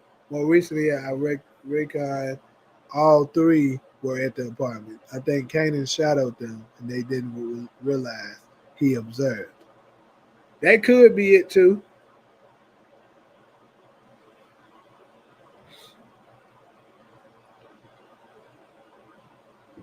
Yeah, I definitely think Kanan was in on it, Buckets. It's just, you know what I'm saying? Wait, I didn't highlight this. Yeah, I did. I'm tripping. I did highlight that. My bad. But I definitely think he did um approve of them killing them, because I think that goes back to like what Ghost said in season 5. I think it was the same episode Kanan died on, when he said Breeze was a bad dude, he was gonna get them all killed.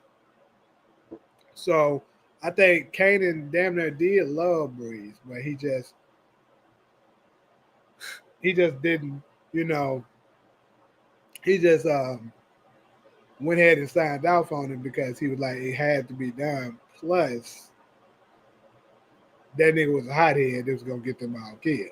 Plus, he was gonna be the boss because he was the second in command. So hell.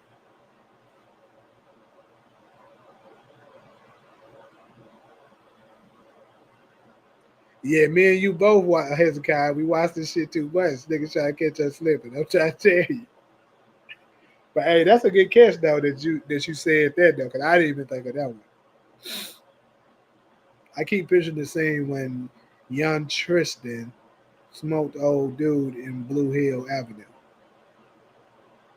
Question: did Unique Breeze get Damon killed, or Damon got Damon killed?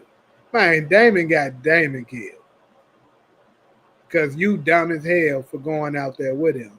There's no way in hell somebody can recruit me to go into a warehouse that I don't know nothing about, that I know more than likely the niggas in there gonna be armed, to go in there just to kill some niggas. And it's not nothing in it for me. Like, you gotta, now maybe if you could have pitched to me, man, I know for sure them niggas got like a meal up in there. It's gonna be a little hard, but hey, we can ambush them and hit them hard. We can come out and get it. And I still be a little skeptical about that because I don't know if I can trust the ugly ass nigga like that. But still, at least it's something that motivated him. This nigga just went in there just to catch some bodies. Like, that was just dumb. What if Kanan the one who actually killed Breeze, just like he thought he killed 120? I wonder who bullet actually buck 20. That's what you meant. Okay, gotcha. I wonder who bullet actually hit Breeze. I mean, that could be possible, but I seriously doubt it. I now think Kanan helped Ghost and Tommy clean up the mess after that fact, similar to Kane helping Braden and Tariq clean up Bash's body, but they didn't count on the bullet. Yeah, it looked like that, or similar to when Ghost, Tommy, and Tasha got rid of Ray Ray's body. It was a bullet in the wall, just like that. What did we think the reason behind Breeze being taken out was? Do you think it was a misunderstanding like Roller? Nope. I don't think it was a misunderstanding. I think was going on, I think it was a couple of things that could have been taking place. It could be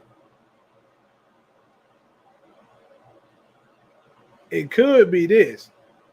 And I know a lot of y'all don't agree with this one, but I'm going to just throw this one out there. But I'm going to give y'all a couple of scenarios. So one of them could be, which I know y'all disagree with, because I've seen y'all say it before, it could be that he was trying to kill Ghost's dad. Now think about this. If Lulu do indeed turn out to be Ghost's dad, then of course Kanan and of course Ghost would be mad about that. They will both have motive to want to kill him. That could be the thing that Ghost said he asked him to change his mind and he didn't. So that's one of them. And also, I think another thing that could be is remember Ghost and Tommy created an empire once Kanan went into jail. And we also got confirmation from Kanan that the same, well, no, it wasn't the same episode, but it was the same season. Season 2, episode 8, when Kanan was talking to his son Sean, he was saying, I was running the things back in the day. Me, Kanan. Ghost and Tommy kept coming around talking to me about something I wasn't down with. So they got rid of me by sending me to prison. Remember when he said that? So the reason why I'm bringing that up is I think it's possible that Ghost and Tommy them may have had, ideas of possibly expanding out of Queens. Like maybe he wanted to, start opening up business and stuff and looking legit while still pushing drugs. But, he wanted to just keep, but Breeze wanted to stay just working the corners. Stay in Queens, and just keep, having niggas on the corner and maybe the carrier businesses and stuff like that. But he didn't, he didn't have a vision to expand and grow as as time.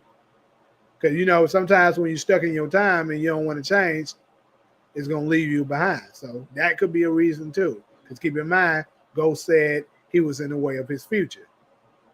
So that could be a reason. Or the last one I can give you is he could have potentially been trying to get them into a war that they couldn't win. Like, let's say they got into it with a rival gang or drug, cartel or something like that. And Breeze was like, we ain't backing down. I don't give a damn. What nobody say. We're going to hit them hard. We're going to do this on this day. And you know what I'm saying? And it was going to start an all-out war. So in order to prevent the war, Ghost took him out. And Kanan agreed and signed off on it because he knew that it was the truth. They couldn't win that war. So parallel to that is similar to like season 4 when Tommy was trying to, go to war with the Jimenez cartel and he knew he couldn't win that war. But he wanted to do it just because, of his pride. But Ghost ended up, interfering with that and selling it without any bodies dropping. So there you have it. That's what I think it is between those three things.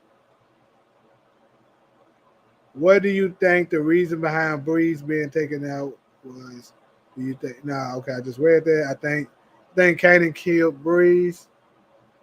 I don't, but hey, it's too many gangsters that haven't shot a pistol yet in the way to Kanan. That's true. Who doing his beat? D Wiz impression? Who doing his best D Wiz impression? I wouldn't doubt it if Kanan knew where the bullet was. Well, he could easily go to the apartment afterwards after he was killed, and then saw the bullet.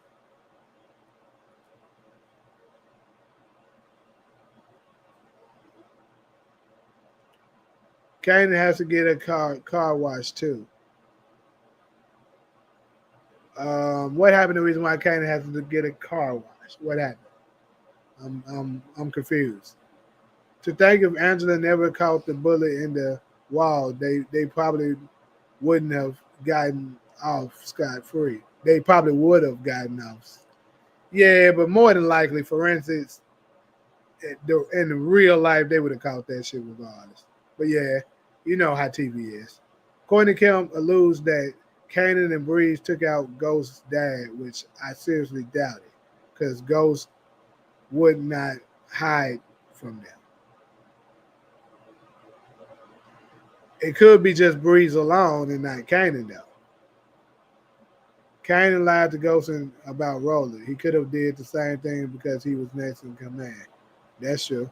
I agree Ghost's dad called the cops on Kanan and Breeze. If Unique not Breeze, do y'all think we'll see him this season? If it's not, honestly, I think if it's not Unique, then we probably won't see him until season 5.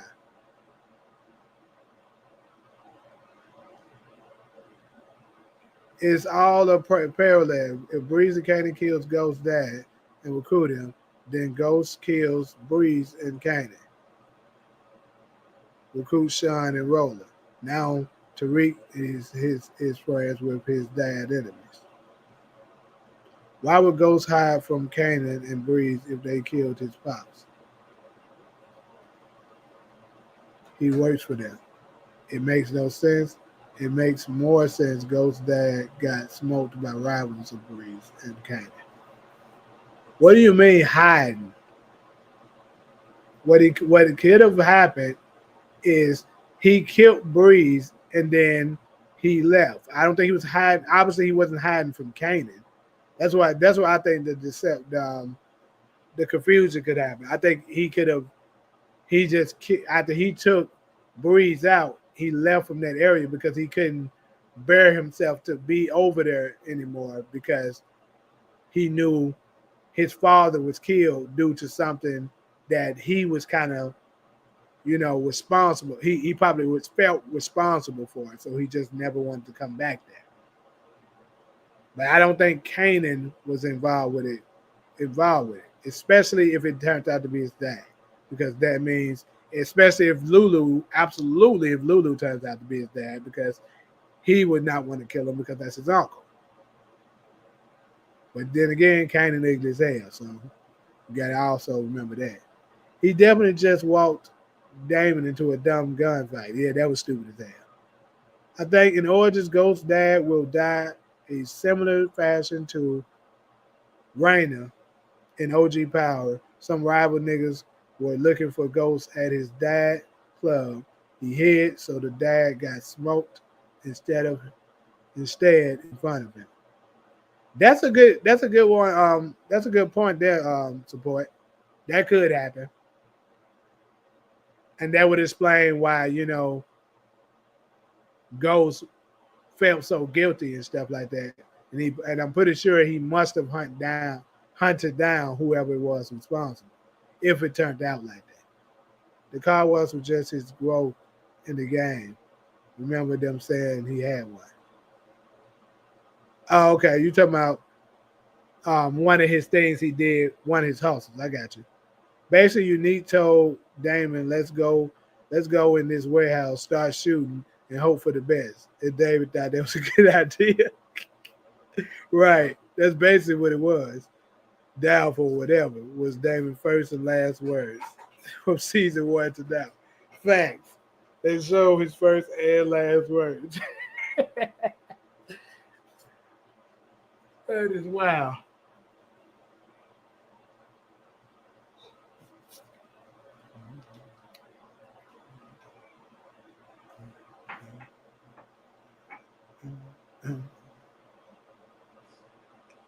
I'm curious of something though, y'all, because I ain't gonna lie to y'all. I had a slight thought on what if this nigga right here could turn out to be. This nigga right here could turn out to be maybe deep. Nah, because he from Brooklyn, so that would make sense.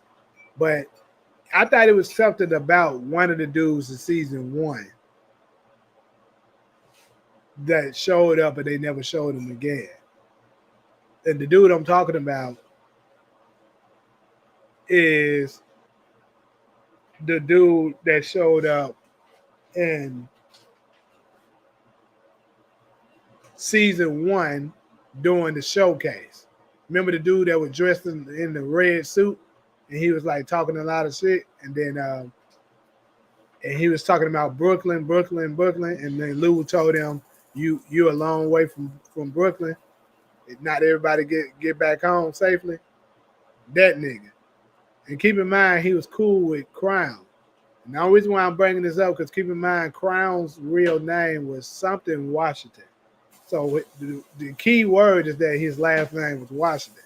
So what I'm guessing is, what I'm putting out is it possible he was related to D Wiz? And if so,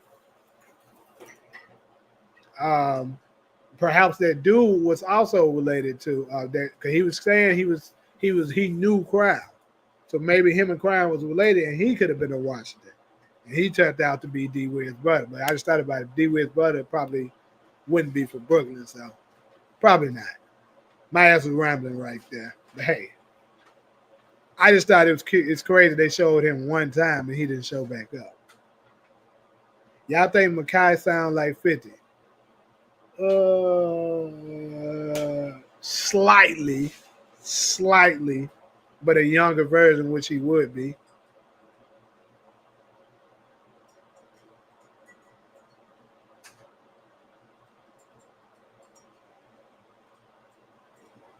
I used to think the old man in 4C was Ghost's dad because he kept calling the police on Kanan and Famous. D Wiz's brother is Ty Watson.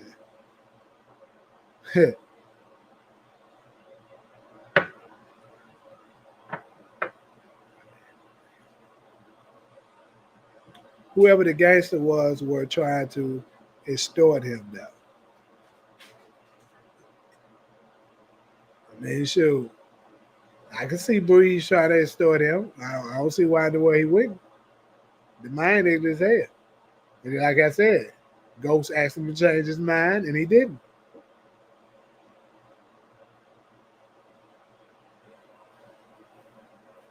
But it could not be him at all. I'm not doubling down saying that's what I 100% believe.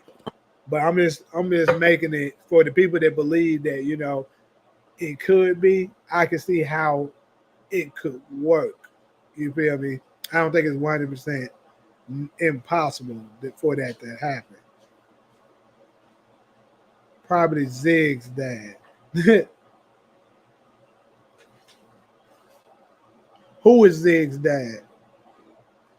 I wish Ghost and OG Power had a poetic death where he dies trying to save Tariq, or have him go out like his pops did. Right. But like I said, I don't think he did. They might give him another chance. Who knows? But I don't know. Even I'm starting to fade. It's starting to fade away even for me. But I'm still keeping hope alive. Maybe that's how they meet Ghost and him having a beef with his dad. With his dad led him to the streets. What exactly do you mean when you say that? Because he definitely knew Ghost and Tommy way before his dad died. Now that I'm pretty sure of. because Ghost's dad had to have died anywhere between, I'll say 97, 96, 97, something in that area. But probably 97.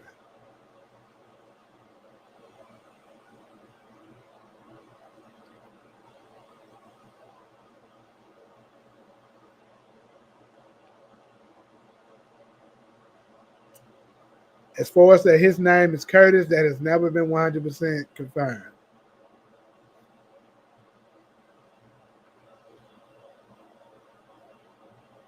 You said Uncle Gabe used the name Curtis? I don't recall him using that.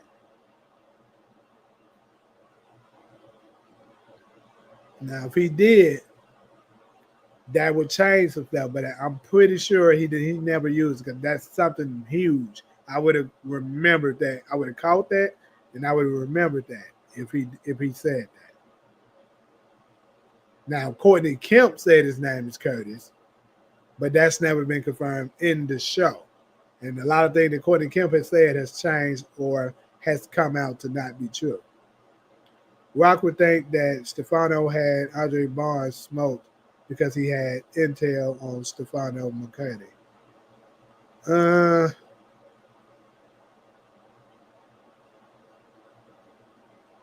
Let me see.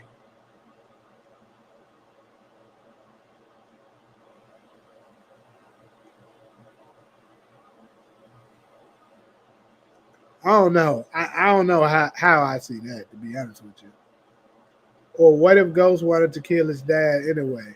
Think he started selling drugs and clothes, and Unique already don't like expanding, hence getting in the way of my future. I can see something like that, where he thought at the time, he wanted his dad dead, and then he later on regretted it. I could possibly see that. Ghost said to Sean that Kanan was there for him when he lost his pops. Yep. He said that in season 2, episode 9. He said he was there for me when my father died. He said, I know he said I needed him, but he said something else before that. Can't quite remember.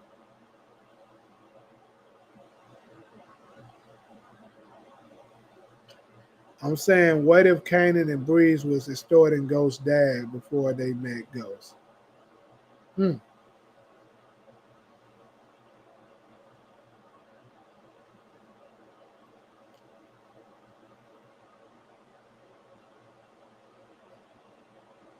I seriously doubt that. In fact, I'm positive that it didn't happen, because Ghost and Tommy met. Ghost met Kanan anywhere between 93 to 95. He met him in that time range. And he met Angela anywhere between 93 to 94 as well. So I would say 93 to 90. Yeah, it had to be 93, anywhere between 93 to 94. The reason why I'm breaking up those two is because Angela left for Choke before Ghost's dad died. And keep in mind, Angela, Paz, and their father said that Ghost was playing lookout for them gangsters. That's before Angela left. So that means that Ghost already knew Kanan during that time period, which had to be anywhere between 94 to 96 in that time period. And keep in mind that Ghost's dad died after Angela died. Left for Choke, because we know this because he confirmed that in this very first episode of season 1. He said, I told you about my father's nightclub. He lost it before we met, so I didn't remember telling you. And then he also later on in that same moment said, I thought after my father died, you would reach out, but nothing. So basically, he's confirming that Angela left before his father died. So there you have it. That means there's no way that can be true.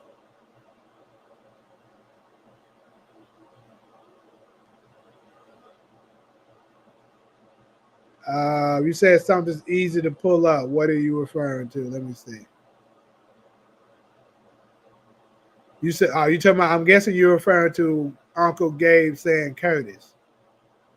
What scene are we talking? Are you talking about in season 6, episode 10, or are you referring to in book 2 Ghost when he was talking with Tariq? Because Uncle Gabe was only seen in 2 episodes.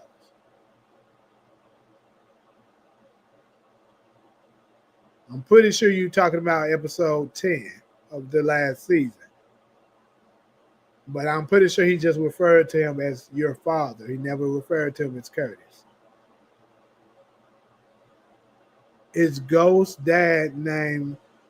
If Ghost's dad name is Curtis, then Ghost's mom name is Courtney. Get it? Right. Who is the better rapper slash actor? B. Riller, Clarence, Bronze, or Stokely? Okay, I'm gonna need you to refresh my memory on something. Who is Clarence?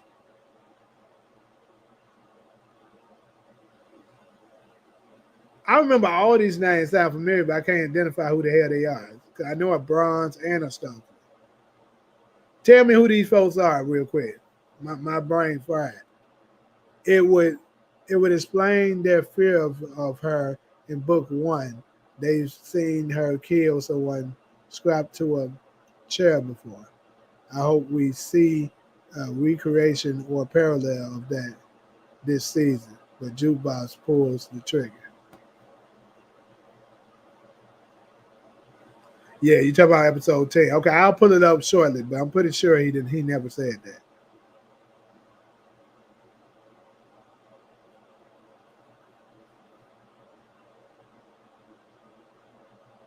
Do you think we will get any Easter eggs of any OG Power characters being introduced that aren't obvious? Probably so. Clarence grew up in a nice home. His parents had a really good marriage. Fuck, who is Clarence? I can't think of that right now. Who the hell is Clarence? Anyways, let me pull up what you was talking about, Hezekiah, real quick.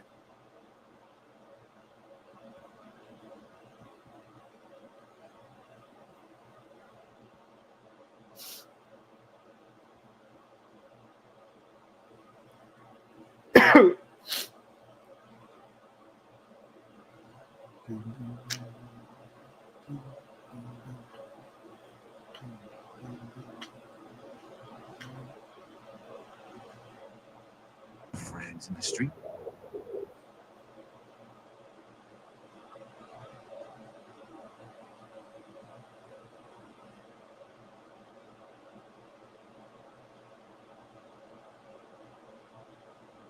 Man, neighborhood was you as soon as I laid eyes on you.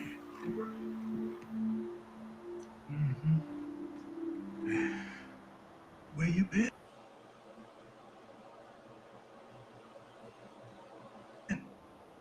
Why didn't you come back? I haven't seen you since the night he died.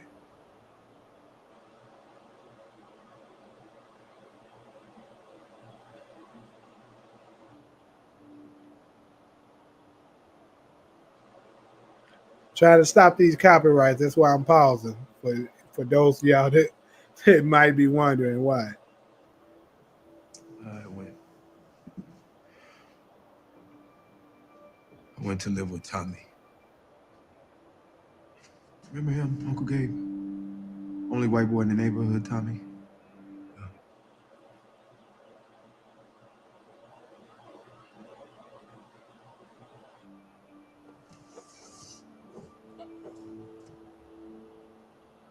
I tried to tell your father we needed to pay those drug deals to leave us alone. You say your father so far. He said that it would bankrupt us. Oh, shit. I don't know. You know, maybe he was right, but I lie awake at night thinking about it all the time. Yeah, but you don't have to, Uncle Gabe, you know?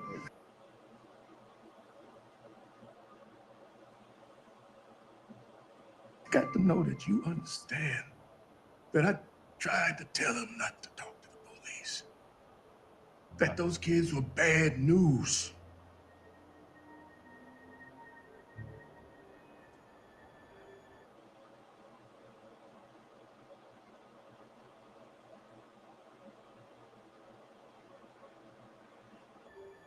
He'd like knowing that you came back to buy this place. Man, he'd be so proud of you, boy. Yeah, he didn't say it, bro. But he said him at the end. He would be proud of me now, Uncle Gabe.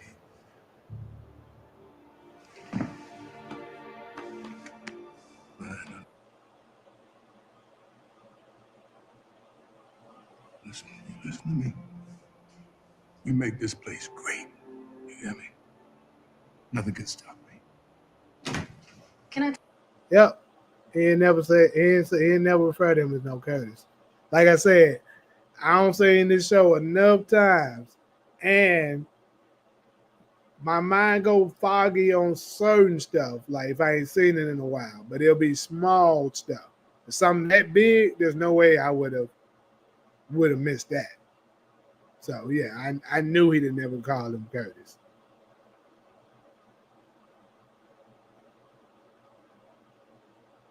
Ah, this nigga.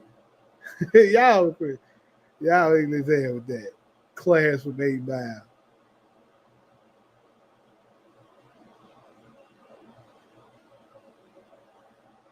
Okay, Ty Dolla Sign's homie, which is crazy. He was a useless character. He on his show. He was only in one episode.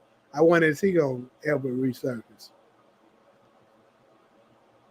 I keep saying that if you a Twitch try to stream on Twitch, you may have a better chance at showing clips.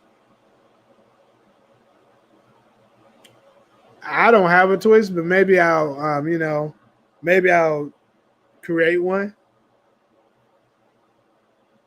Nate Almighty made a theory a long time ago that Uncle Gabe may have set up Ghost Pops to get smoked so he could take. Yeah, I seen that.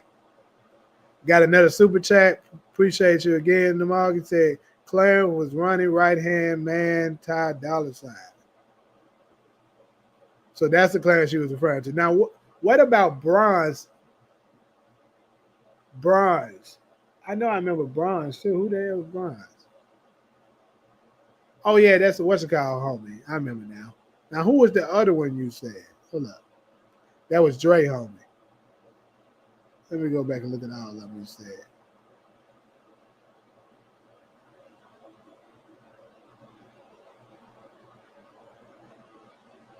And Stokely is the rapper dude. Got you from book 2. I remember all of them now. Yeah, it's cool. Sometimes it happens like that. Sometimes we think we heard some shit. I don't did it before, but yeah, I knew that nigga didn't ever call him that. I was like, yeah, that's too big for me to miss.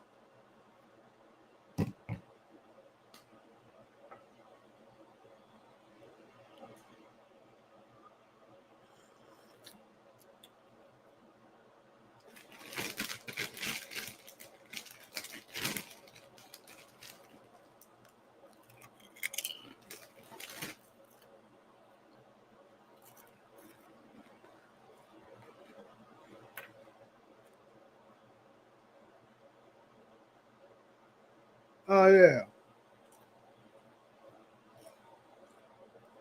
Bonds was kind of cousin. Yeah, that's Lil Durk character. My bad. I was getting him confused with Brock. My bad.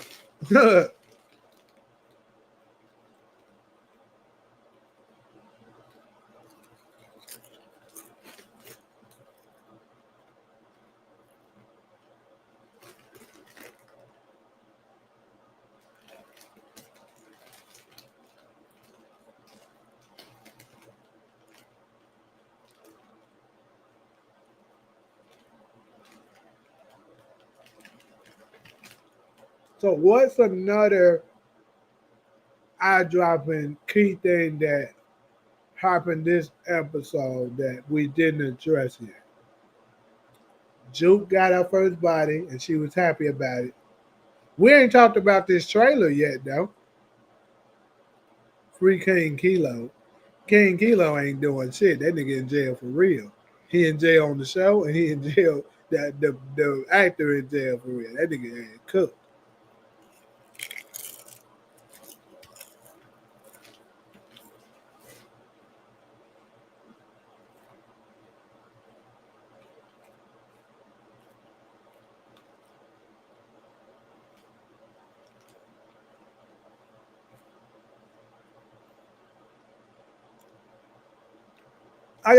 Let me ask y'all something.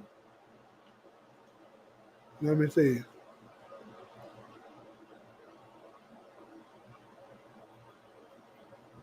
So, we're going to address this real quick. So, right here, what it says, Rock tries to overcome Marvin's poor judgment. What that little part right there, what do y'all think is the poor judgment that Marvin had? Now, I'm thinking it's between two things. It's either one, killing off Famous, and Rock didn't know about it. Because I'm telling y'all, he got a lot of secrets this season. And I'm still sticking to it. I know a lot of y'all don't agree with me, but I'm sticking to that. I think Rock didn't have a hand in on the death of Famous. I don't think she did. Could be wrong, but I don't think she did. So it could be that or the business he got going on with Stefano.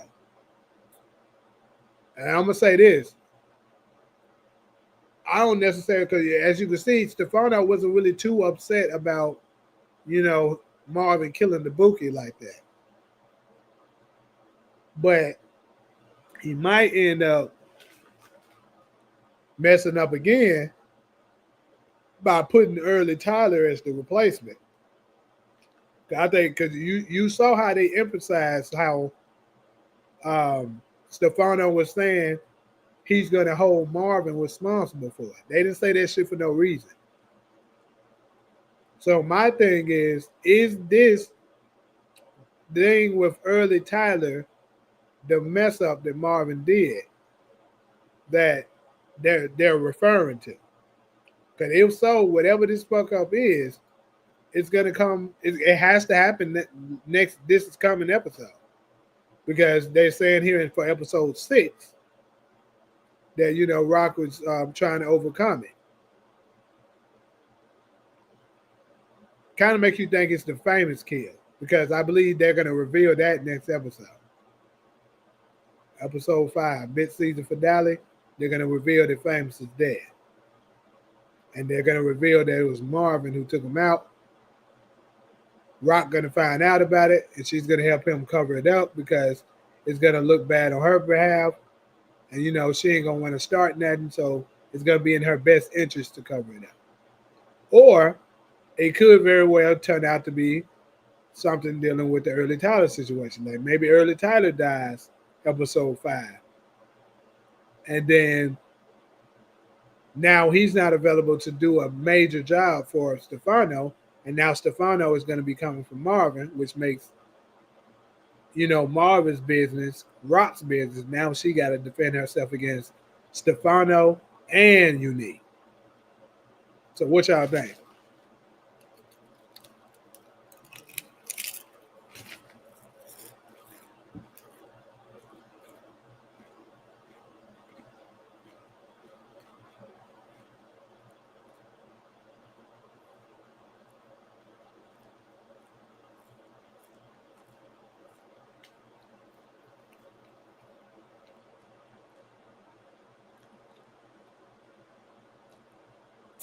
Kay, yeah. I think Rock she's supposed to get in trouble for Kanan dropping out. But I think Kanan just don't give a damn. And then also, like I told y'all, even though it didn't happen this episode like I thought it would, I can almost guarantee it's probably going to happen this next episode, or maybe not the next episode, but it's going to happen. Rock is going to give Kanan an ultimatum, and like I said, I believe she's going to tell him he has to go to school. That's just my opinion. Marvin on thin ice with Rock. He couldn't even come to the official meet. Everybody know he going down. Kanan Kanan would not team up with Jukebox if Jukebox smoked Crystal. Dude, that's gonna happen after that. What are you talking about? Crystal doesn't go missing until episode 9. This is episode 6. I predict Crystal is dying in episode 9. Maybe even 8. 8 or 9. One of them two.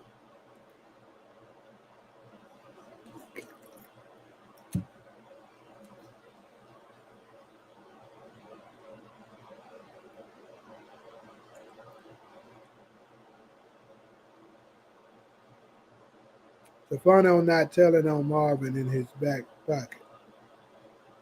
Got telling on Marvin. Oh, he said he got telling on Marvin in his back pocket. Unique is gonna smoke Marvin if he don't get arrested. I don't think Nick gonna be the one to take him out. That's just my opinion. I think the mob it's gonna be something linked to the mob or something that take Marvin out. Rock can't cover up nothing with no lawyer and no inside information. She naked out here. It's gonna be hard, but hey, Rock is a very resourceful person. She might just find another. Jukebox would smoke Unique if Unique smoked Marvin, because Unique would find out that Marvin take out Sal Baselli and set up Marco. What do you think Styles and Pop planning if they can successfully see Kanan separate from Rock? Sure, they're going to try to milk that little nigga. Turn him into the face of the streets while they just sit in the shadows and manipulate him and get money from him. That's what they're going to do. That's probably what they did with DEFCON. You saw how they was towards him when they was talking to Kanan in season 3. They probably did the same thing with DEFCON, and they're like, they thinking, we can do the same thing with Kanan.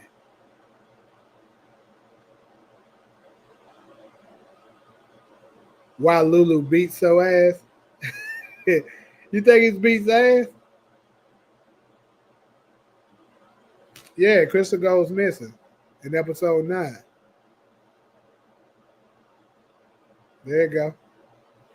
Says Kanan suspicious of Rock's involvement, investigates Crystal's disappearance.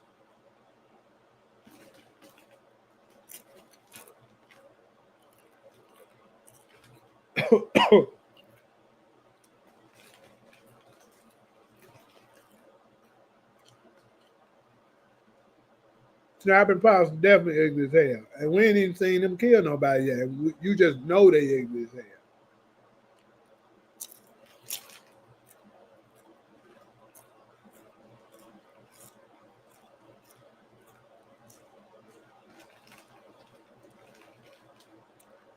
I'm gonna say this, DeMarcus. Rock could pay Crystal to leave town. I can see that happening, but she's still gonna get killed by Juke. It's another parallel. That's what I'm trying to tell you. Because remember, I told you, Rock and Ghost is a lot alike. They do a lot of parallels with Rock and Ghost. So, what happened in the last season of Power? Ghost made Lakeisha an offer to leave town, right? That was the episode prior to her dying. She died the next episode. So I could see Rock making an offer to Crystal to leave, sure. But what's going to happen is she's not going to listen, just like Lakeisha didn't listen to Ghost, and she's going to get killed by Jukebox. And Lakeisha got killed by Tasha.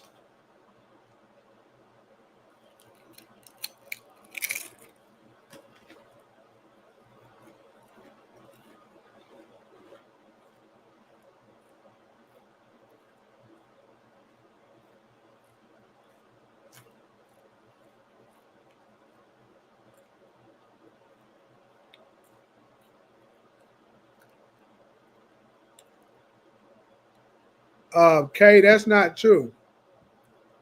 That's not true. Rock paid somebody already to leave town in season 1. She paid the dude that was one of Dean's people to go out of town and go live by the beach. His people that was in South Carolina, and in return, he told Rock when Unique's drop and when and where the drop was going to be at. So she does do that. So that wouldn't be out of the ordinary for her to pull something like that.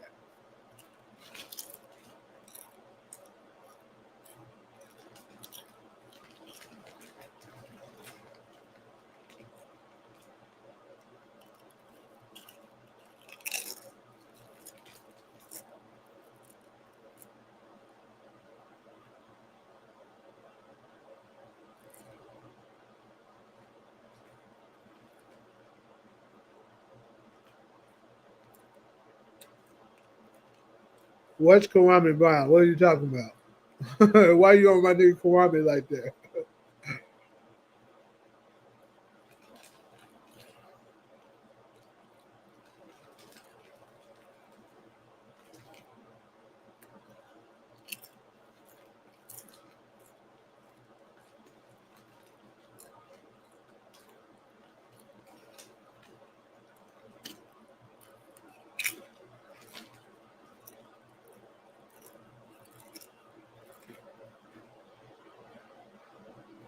Oh, okay.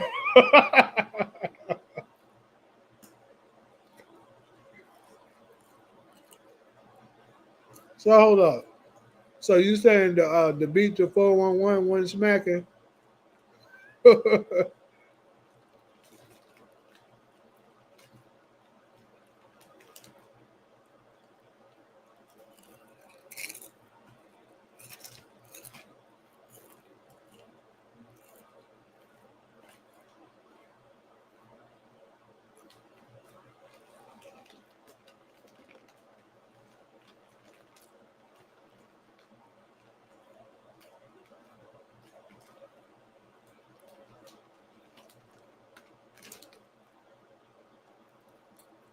Right. She paid out Smurf. Yeah. So she does do that.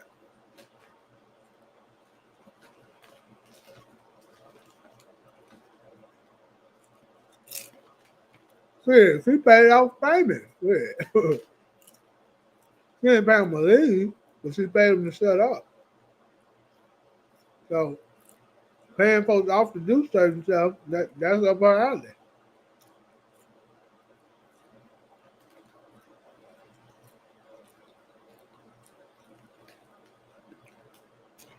Yeah, yeah. 411 was a little, come on, man. 411 was a little hit, little cold. But honestly, bro, I think the one today when, hold on, let me listen to it again.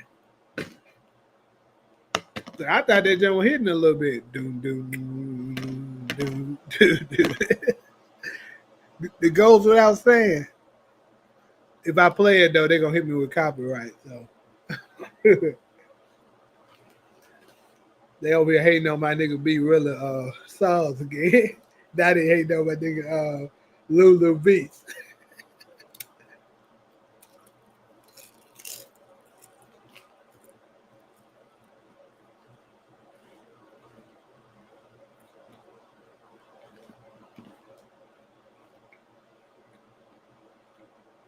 Is Crystal respected enough to be paid out? She might be a pack like OC and Famous.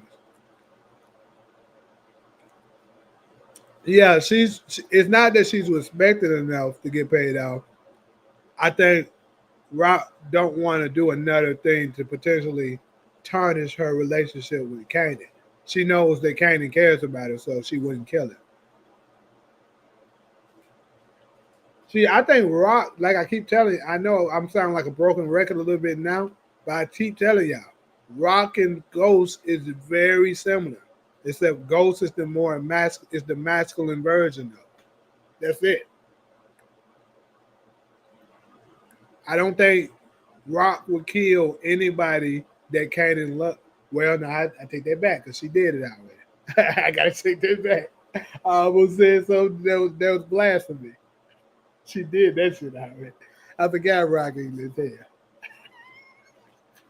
I almost said, look, I almost said that she won't kill nobody that Kanan love, but I forgot she smoked the West. But shit. So I don't know about that. But I think that's where it ended. That she ain't gonna do it no more. I'm gonna say that. That must be the East Coast and me talking about the beat.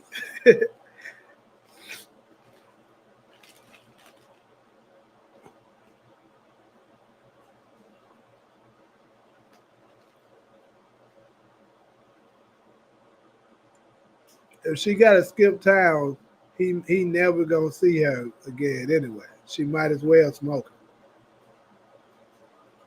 No, but if Kanan find out,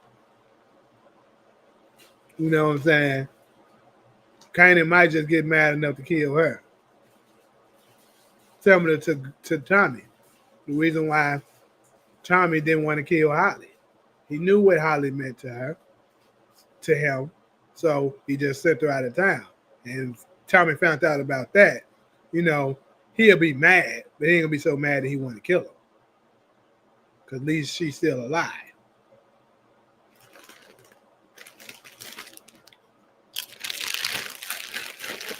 Yeah, Greed been saying that about Ghost and Rock being 70. I still think they may connect later on. It could happen. Who knows? Maybe when Ghost finally surface, Rock might take a liking to him.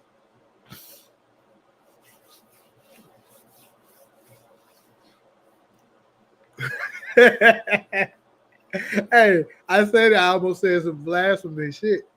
She also killed his daddy right in front of him, right? she ain't lived there. You right. I already conceded I was wrong for saying that.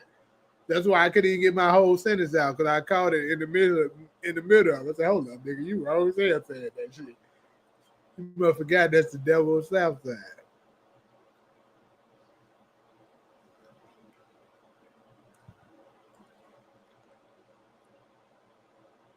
Makes me wonder if we really would have seen Rock if they didn't have to switch the final season of Book 2 Ghost up like that. That's what I think that is too, CG. I think originally she might be alive. Because that scene, that video still don't make sense to this day. The only thing that do make any logical sense is that originally they had her supposed to show up in Book 2 Ghost, but they canceled the season at the last minute. So they just never showed her.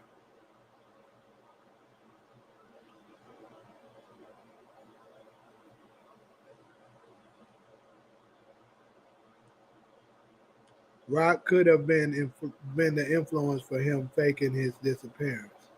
Could be. Ghost could be the son she never had. Rock could be the mom Ghost never had. Just like Week was the son Kanan never had. And it still don't sit right with me, I guess you said that. Right, I figured that's what you meant. That we were supposed to get Elisa Marie Proctor in the Ghost for that. Yeah. I think so too. See, look, I'm gonna tell you something, CG. I think we're supposed to get both Rock possibly and Elisa Marie. Because think about this. Elisa Marie supposed to show up in season 3 of Force. And keep in mind, it's been rumored that Tariq and Braden and them is going to come over to Force to do a crossover. So perhaps Elisa Marie supposed to showed up in season 4 of Ghost and in season 3 of Force because the timelines, finally caught up with each other now, and they supposed to been crossing over having different events. But since Ghost got canceled, they had to just, throw that out. That's what I believe originally it's supposed to be. I agree. Elisa Marie was 100% supposed to pop back up, maybe in Force. Yeah, she's apparently they said she's gonna be in Force. I don't know how true that is, but I've been hearing that.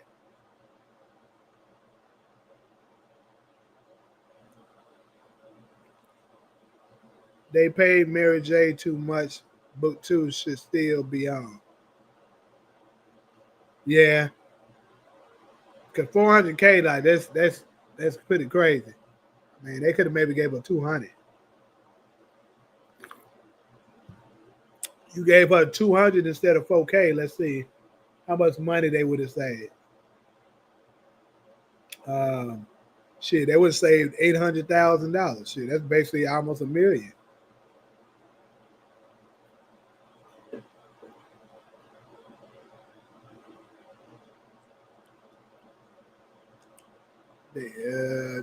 Not that I don't like the character, but I hope Elisa Marie ends Tommy. I mean, I think they'll be pretty poor at it because it kind of was like, it kind of makes sense because you think about it at the end of the original Power, Tommy tells her if she decide to come back to see him someday, he would understand. So I could definitely see her, popping back up on him and ultimately being the one to take him out. I saw Getting It How I Live did another video earlier today, well, yesterday. It's talking about Tommy might die in season 3. I remember I said that a while back. Folks jumped on me and said, he said that Tommy's journey is not over. And I told y'all then, that was doing when Book 2 Ghost was still airing. I was like, bro, if Tommy's gonna die in season 3, well, if Joseph's character is gonna die in season 3, he's not gonna just come out and say it. He has to lie, or at least kind of manipulate the thing. He said his character is far from over. Tommy's journey is far from over. So we know for sure that we're getting origins, and it's going to be the story of Ghost and Tommy's life growing up. So that could be the continuation of Tommy's journey. But his journey in Chicago has come to an end, and he has died. It could be it. But then again, Joseph Sikora did also, we've seen him with Michael Rainey and Gianni Pablio, whatever his name is. And he said that in 2026, something's going to happen that's going to just completely blow our minds. So, I don't know. I think it's a possibility, Hezekiah, but I'm not going to just say yes. Funny that Getting It How I Live made that video after I was thinking about it the other day. The auntie she met with Tariq with is in Force supposedly too. Yep, I saw that. Him being alive while Origins is airing don't make sense to me. Getting How don't waste time bringing out the good theories. I remember talking in his live about Chance of Famous flashback. Then he posted that in video hours later. He saw it. Right. So I didn't even know Getting How I Live do lives. I've never got a notification about him going live before. Maybe I don't have his the post notification bell for his stuff. I've never caught or even seen a live of his.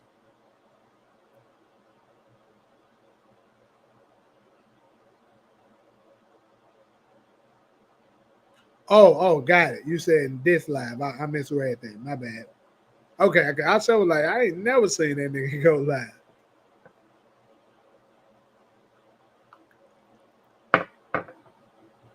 Right. I didn't think he did.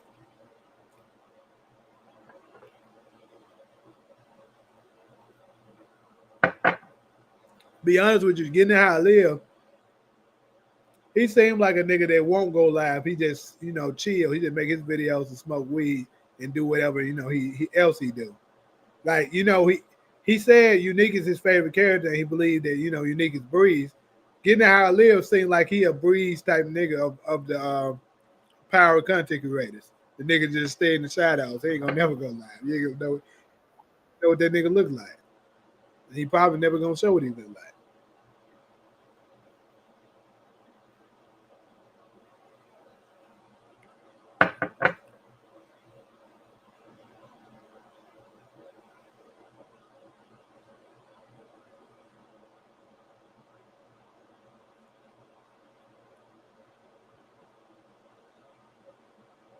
He said the Marcus need to go live. Right. This nigga don't never. When I be posting the link, that nigga don't never join. Matter of fact, that's a bet. If DeMarcus, if you still up in the chat right now, if Unique turn out to be Breeze, you gotta go live. Like you gotta come on the live and let everybody, and then maybe even start your own channel. Everybody been talking about it anyway.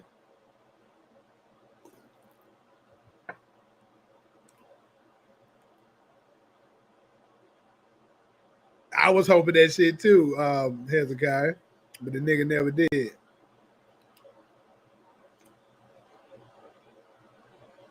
What about Just B?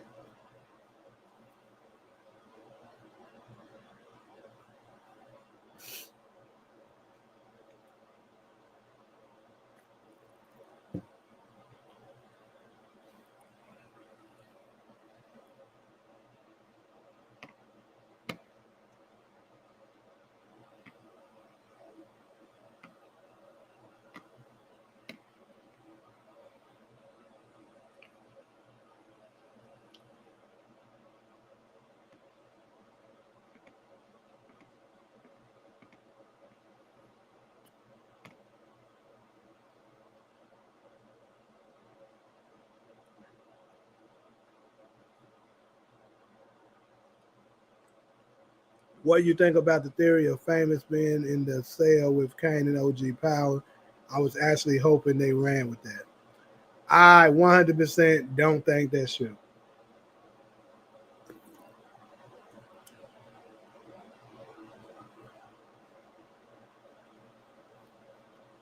I know a lot of people have been saying it, but I don't think that's true. I mean, it kind of would be cool.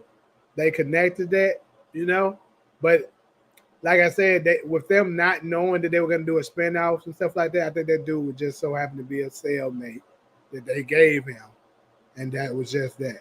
But to try to connect that and say that's Famous, no. Now, could they possibly use that? Because I'm pretty sure they are aware of it. Because I know fans has mentioned it. They could write it in. But me personally, I just don't think it. I don't think it is.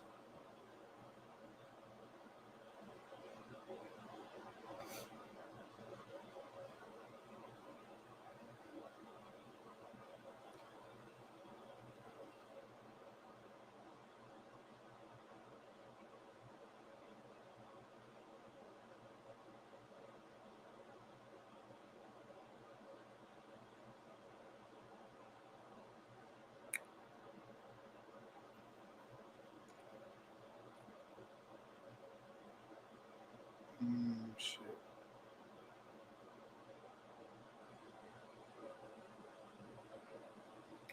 I mean, if they did write it in, I mean, that'd be cool. I just don't. The only way I could see them writing that in, whatever it is that Famous goes to jail for, got to be something like him, taking a charge for Kanan. Or whatever happened to him is because of what happened with Kanan. And low key, what happened with Freddie is something related to Kanan a little bit, so I guess that could work. But me personally, I just don't think it should. Did we identify who Andre Barnes' inside Fed was, I think I go somewhere at 9. I mean, no, I don't think they did.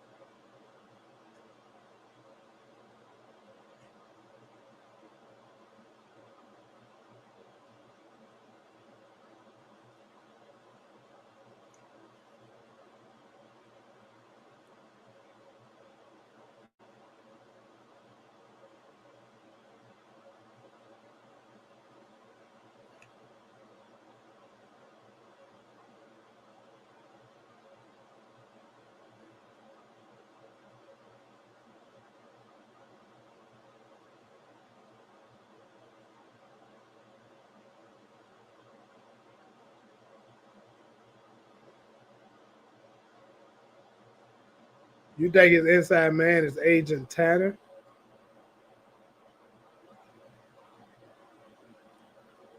I mean, that's real interesting.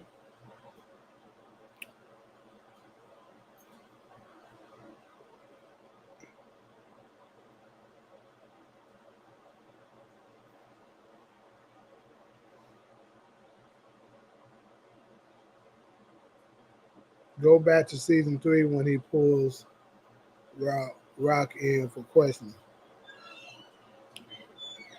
There was some other breadcrumbs too. What am I looking for the reason in season 3 when he pulled Rock in?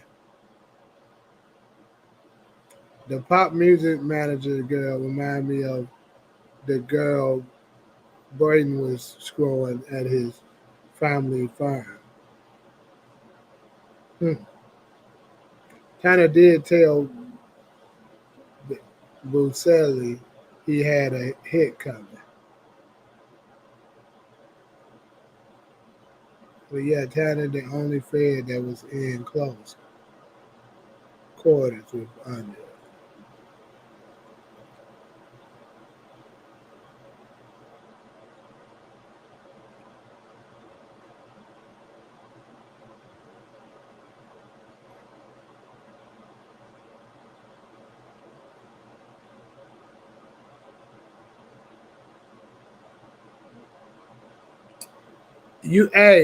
You own to something, CG, because you got me doing some deep thinking now, nigga, and it would connect some dots with a couple of things. Think about this.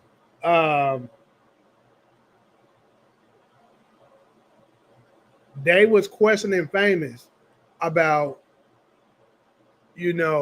Howard, and they was questioning Howard to try to connect him to Marvin Thomas. Think about this. If they were successful at it, because think about it, they said something about Gerald. First, they was on Gerald ass to see what he cracked. Agent Tanner was involved with that. And then, of course, Gerald ended up getting killed, which more than likely Marvin did it.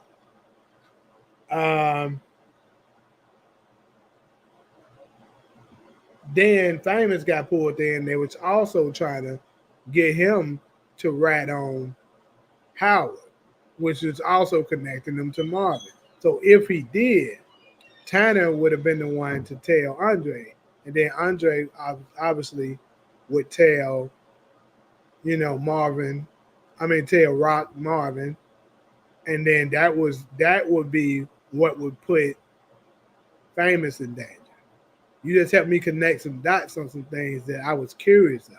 Because I was like, how would Famous snitching, get back to them? And why would it matter? But that would change a lot of shit. Once the cops were done with Famous, Tanner and he came in to question Famous. Tanner would have told Andre. Yeah, you could. Hey, that could be it. Damn.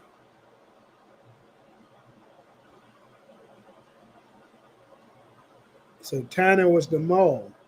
He's like Mike Sandoval for Lobos. That's crazy.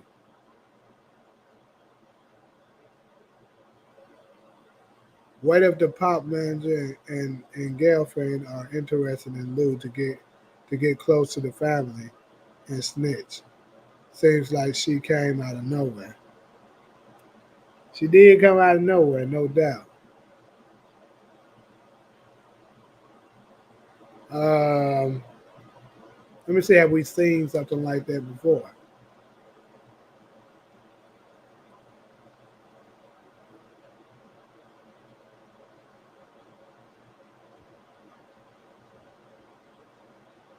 Not that I can think of right now, but hey, I don't know.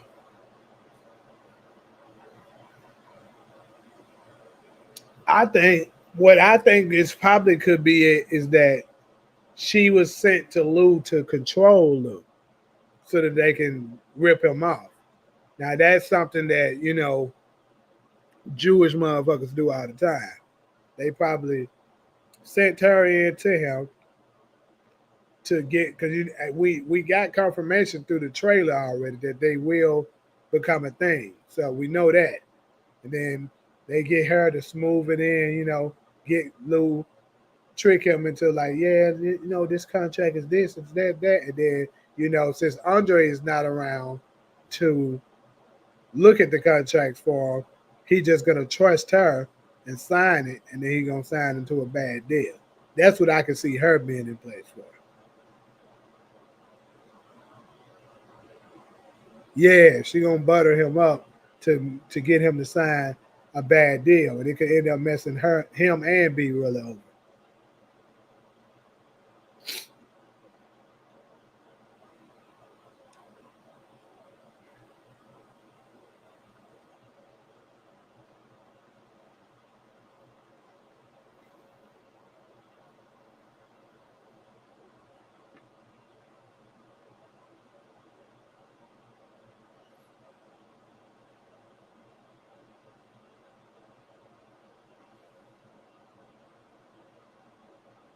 Shit.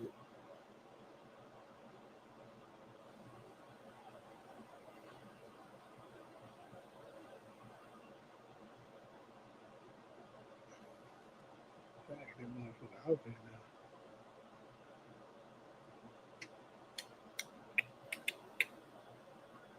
What episode is B really gonna flip the mattress for the Jewish cash? uh,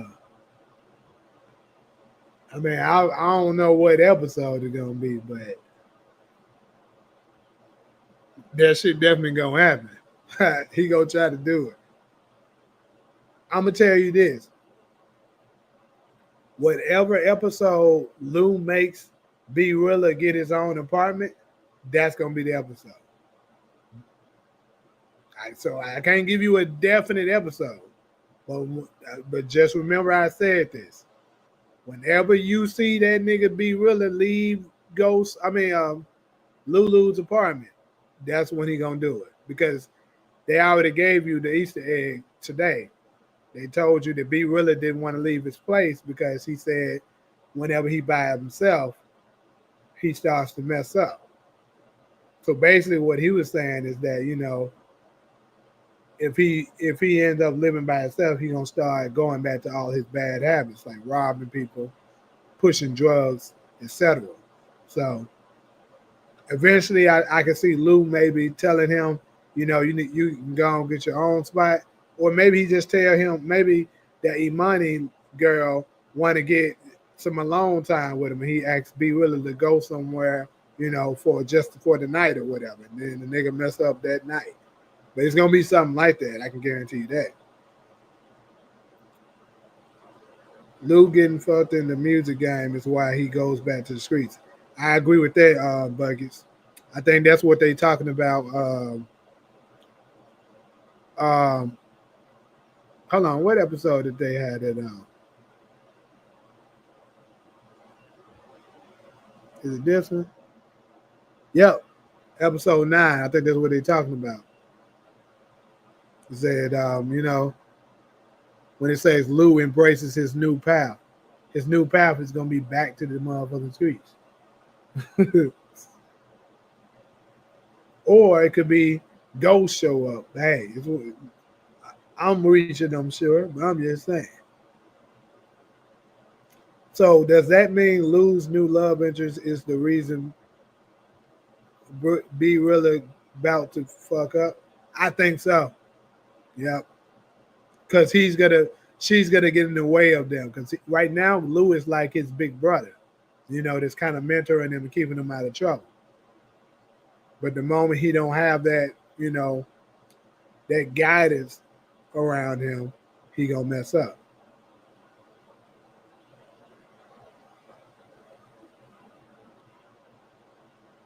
Do you think it's a setup? Gelford told him that for a reason.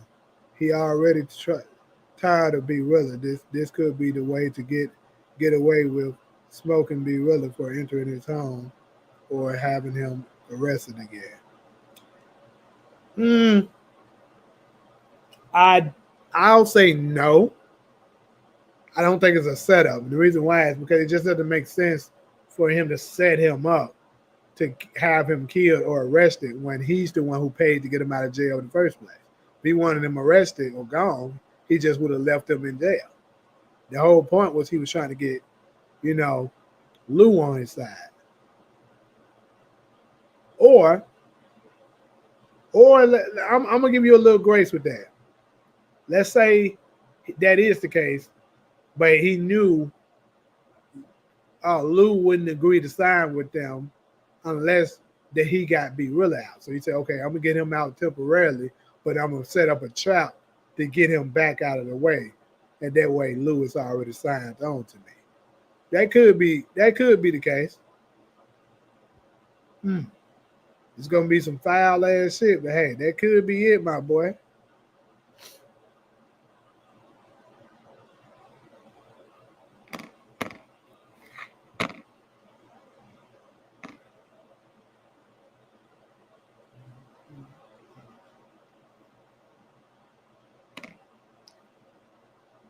Do we think Kanan could end up working with B Rilla after the music hustle gets ruined? Shit.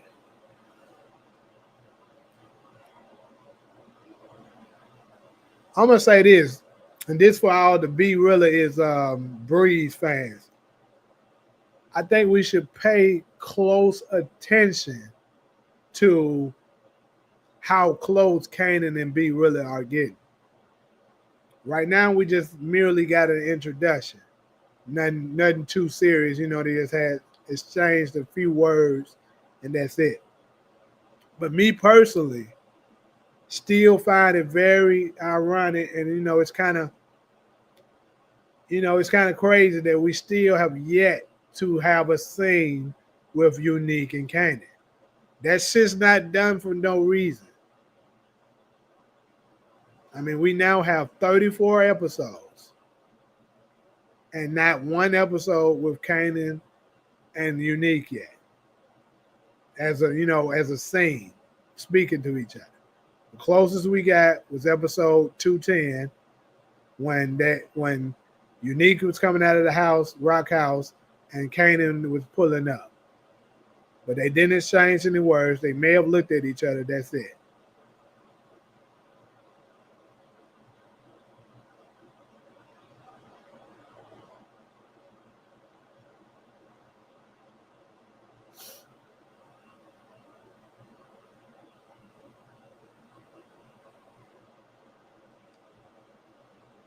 B really could show Kanan how to be a jack boy. Could be, but me personally, I think he's gonna learn that from Snap and Pop. Because they used to be bank robbers. So they probably gonna introduce that to him and show him how to do that shit. I thought Kanan said something about Unique in season 1 as far as knowing who he was. I never said they don't know Kanan didn't know who he was. He does know who he is. He said that he admired Neek. He said everybody wanted to be like him or be down with him. Yeah, they absolutely know. He knows who Unique is, no question. I said they never had a scene together, meaning, what's up, Kanan? What's up, Neat? And have a conversation. No, they never had that. Every scene of them was from a distance, and they never spoke. That's for a reason. I made a comparison to Kanan with Tariq. If you pay attention, Kanan and Tariq had a while before they finally actually had a scene where they spoke to each other. They had scenes where they were close by each other in the same facility, but they never spoke. I'll give you an example. In episode, what is it? I want to say this is episode 204. I want to say this is when Tasha kicked Ghost out of the house, and Kanan found out about it, so he came and dropped Tasha off a bottle of wine. He was saying if you need anything the Ghost not giving to you, he can let him know. And she told him, I'm all good. Tariq came out and was like, Mom, was there somebody at the door? And she said, no, baby. Remember that? That's the closest we got to Kanan and Tariq seeing each other. You know? So, and then they actually officially met in episode 3. I want to say it was like 305, 306, some shit like that. So who knows? Maybe at episode 6 or some shit of this season, Kanan and Unique will finally have a scene together. Anyways, let me look at the comments more.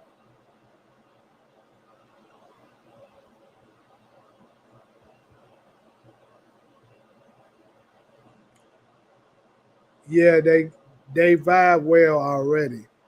Even at B Rilla's rap performance, Kanan was seen to be digging what Rilla had to say. That's true. Yep.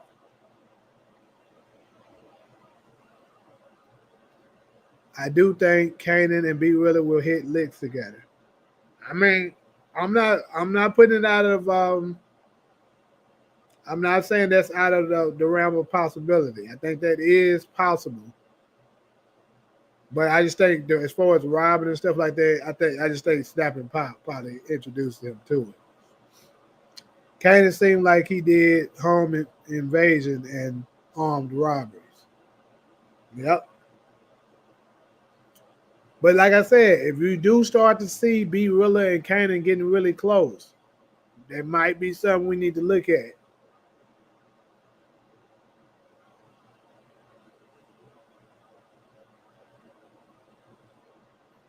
They would fuck us up if Kanan, B Rilla, and Unique team up.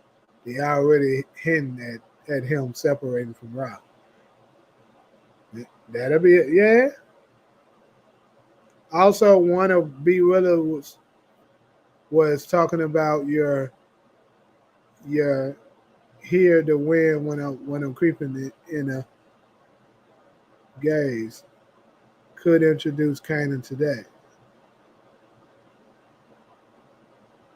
in your house. I show like what?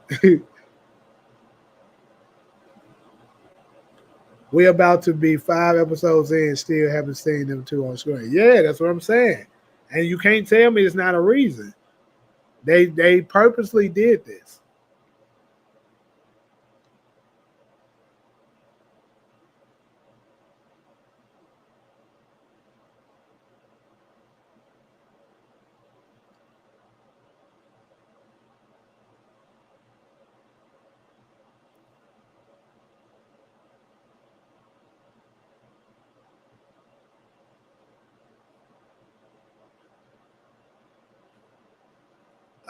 Somebody just commented on one of my videos and said Marvin is Uncle Gabe.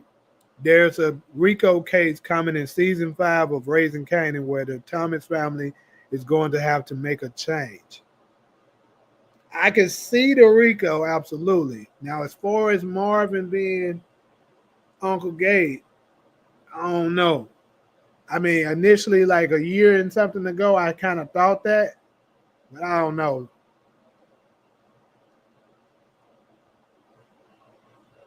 Do we think Unique knows B Rilla?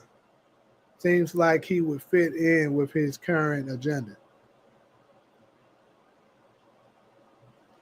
Well, he would have to go against Rock then, which means he's against Lou. So I don't know.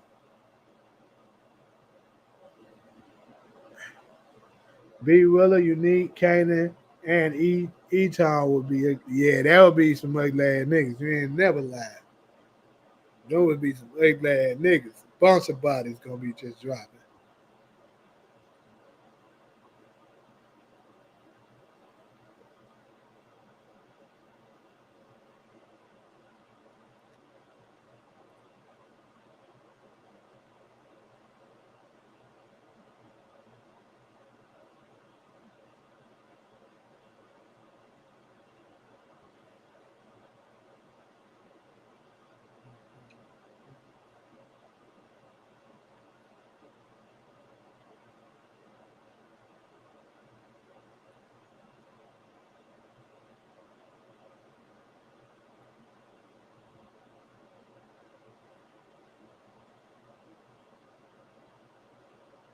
How do we think Unique will end up on top by the end of the season?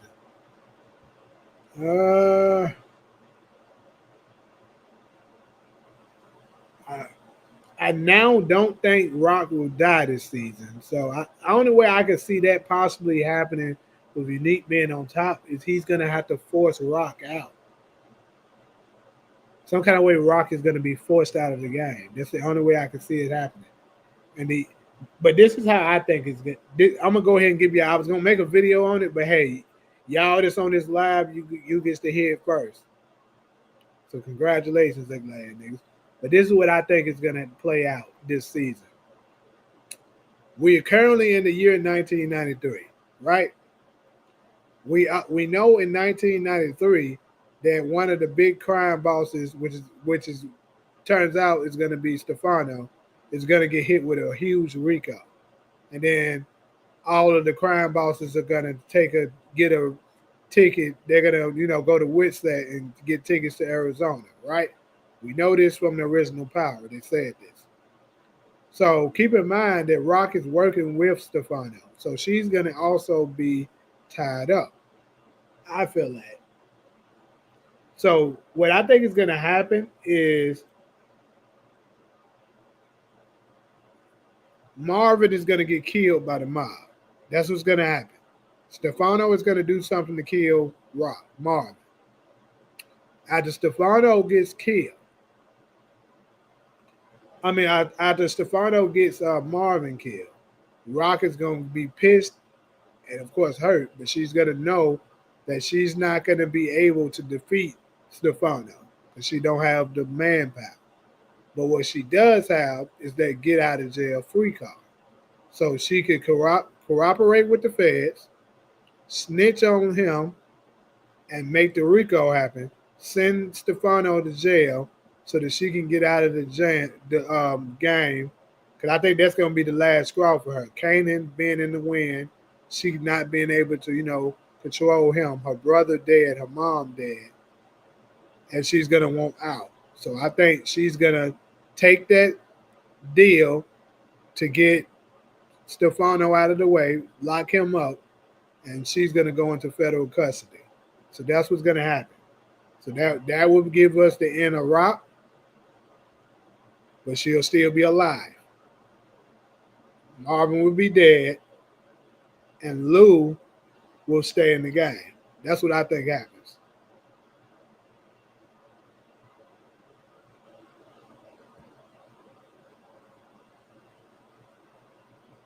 Said the feds will investigate Rock for Andre Barnes so that RICO sounds real. The feds already said her name keeps coming up. E-Tone in the same episode, Crystal gets kidnapped.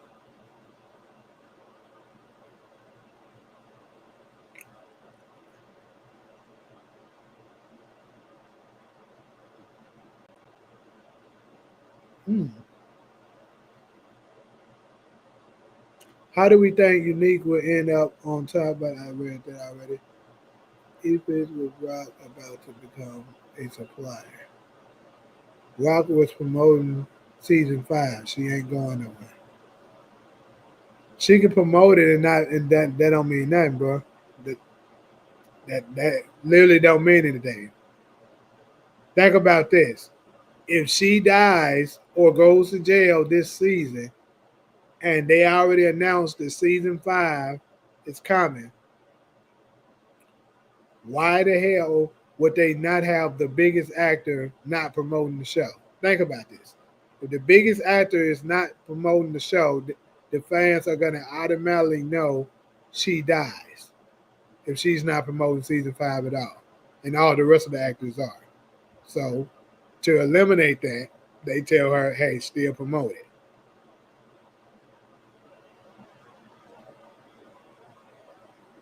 And who knows, she could still be in it and being with that, just like Tasha.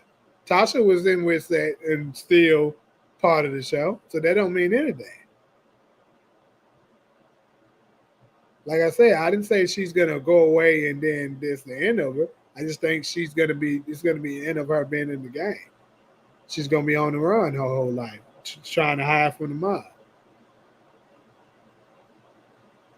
But anyways,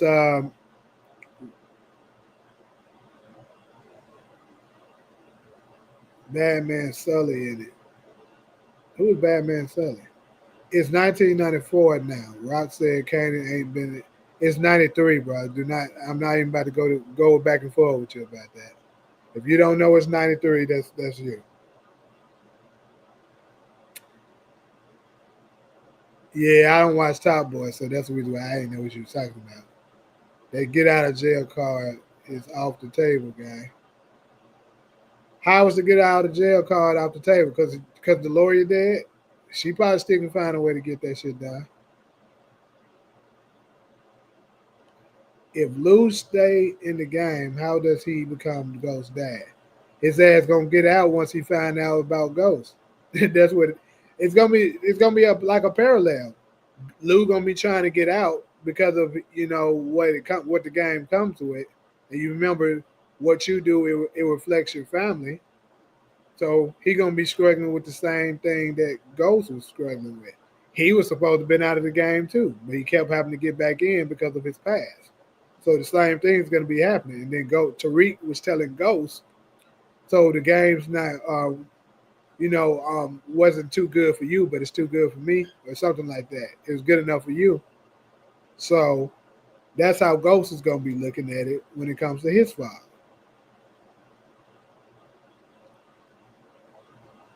I think this could make Patina step back from being a serious regular.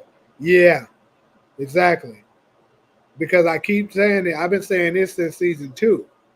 Something has to happen to make Rock step back, whether it's death, Witset, prison, whatever. Something has to happen so that her character can fall back some, so that Kanan can be the main focal point. That's got to happen.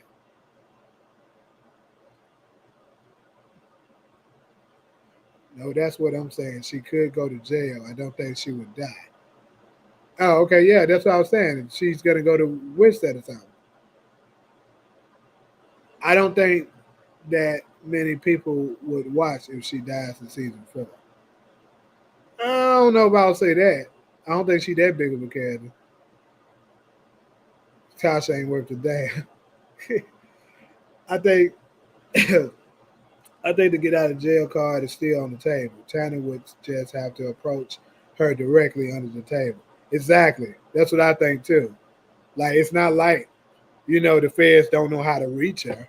They still want the deal, whether it's through Andre or not. They still want to do that deal. So they still would just directly reach out to her.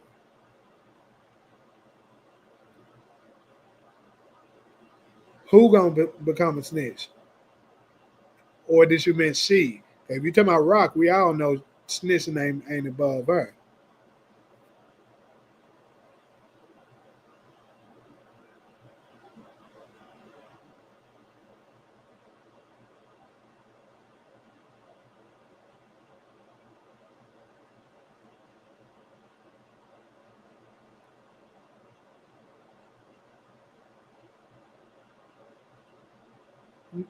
Nigga, who in their right mind ain't gonna do that, Hezekiah? I always been a fan of Tasha. I don't know what folks like for the folks that used to talk down on her, like y'all niggas tripping. Especially season 1 and season 2, Tasha. Niggas tripping. that was a sexy motherfucker in season 1 and season 2.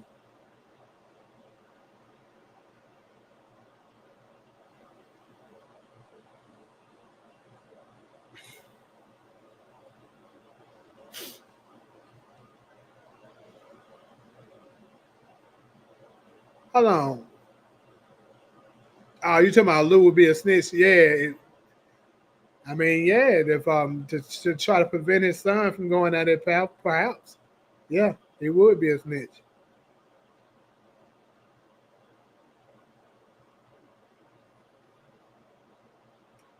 Snitching ain't above anybody on the show besides Kanan.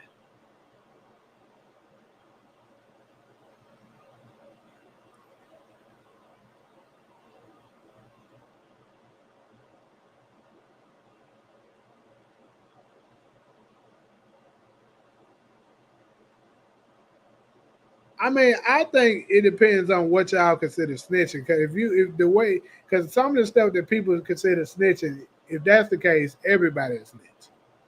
Because even Kanan, because I can pull something right now that Kanan said they was telling somebody about something for their own beneficial gain.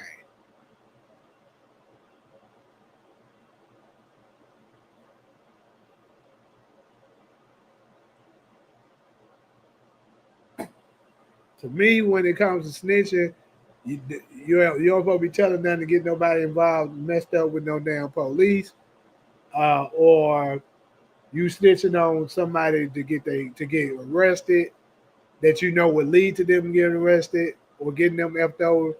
But if you just telling somebody something, I don't know, because like Kanan told, keep this in mind, Kanan told Two Bit that Dre basically, did some BS to get all of them to flip over to his side. Now, some might consider that as snitching. So I guess it just depends on what you consider as snitching in that.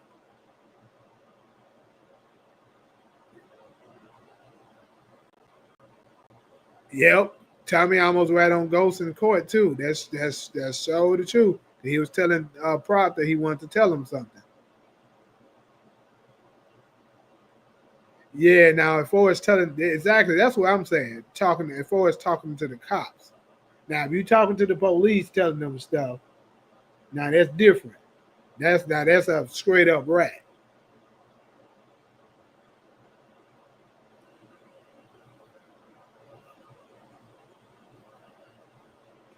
And as far as that, Lou ain't never did nothing like that before. Rock has. I was and shoot, Marvin either. Marvin ain't never did no ratting.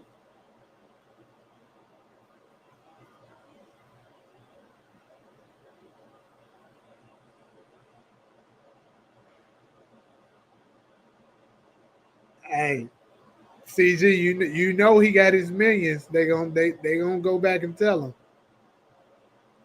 Snitching to me is doing a crime with someone and getting lesser time than your co-defendant. So basically, you're saying telling information so that you can get it. Yeah, of course, no question.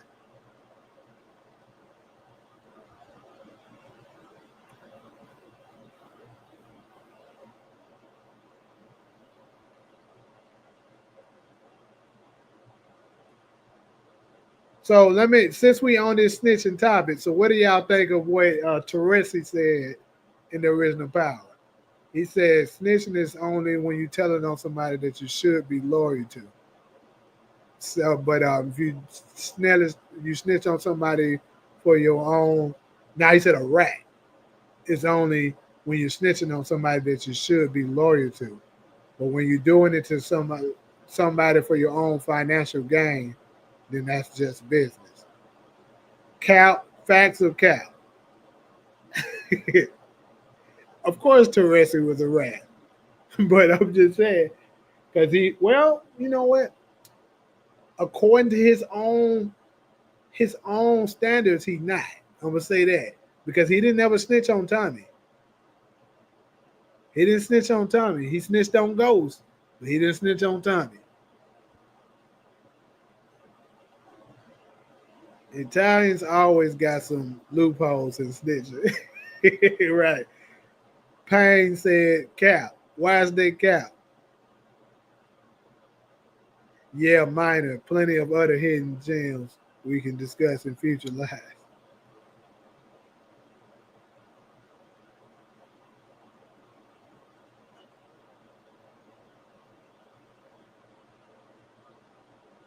God damn, I've been on here 3 hours now. Man, time been flying. I ain't even noticed. Them old gangsters was ruthless snitches. Plus, Vincent said most of the guys he ratted on was dead. Well, Teresi didn't snitch though. That's the reason why he was still in jail. You tell when you in the game, you a snitch. Hey, I feel it, my boy.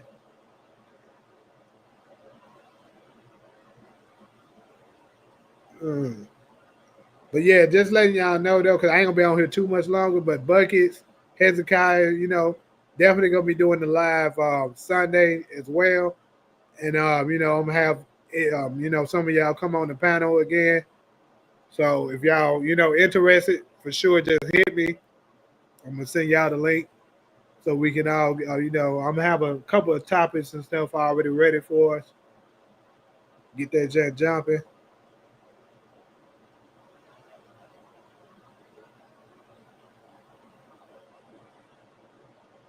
Was Proctor considered a snitch? I mean, yeah, Proctor was a snitch because he snitched on Tommy. Because even though the worst that would have happened was his daughter was gonna know that he let his mother die, and judging by Alicia Marie when she actually found out, because she already knew, she wouldn't have gave that much of a damn. So he should have just let that shit go, and he would have still been alive today. The only snitching I agree with in the show was Ghost snitching on Tasha with the drug and daycare. Man, ratted on hands. Quit, boy. But no, I don't agree with that. He should have did that. I mean, I get why he did it, but that's still the mother of your child, and your child wouldn't have been happy about it.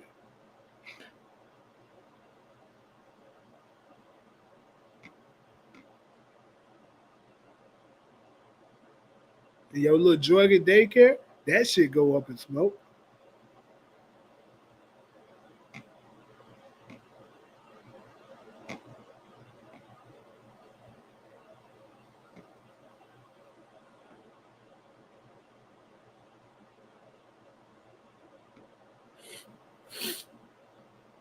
So, Kasha, you got to get out of my way because I swear to God, nothing is going to stop me. At least if I were you. I bet. That's a bet. We gonna be up in there Sunday. Probably gonna be around like I'm looking at anywhere between 3 to 5 my time. So, but definitely I'll let y'all know up in the community what time I'm gonna be doing it.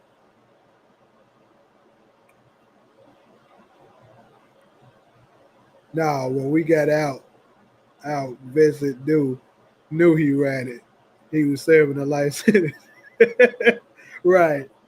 They know where they had that nigga's brother got his ass out. Tasha tried to pull the whole thing on Q, and he snitched right back. Tasha should have just left that shit alone, bro. All that shit would have worked. She would have just left that shit alone.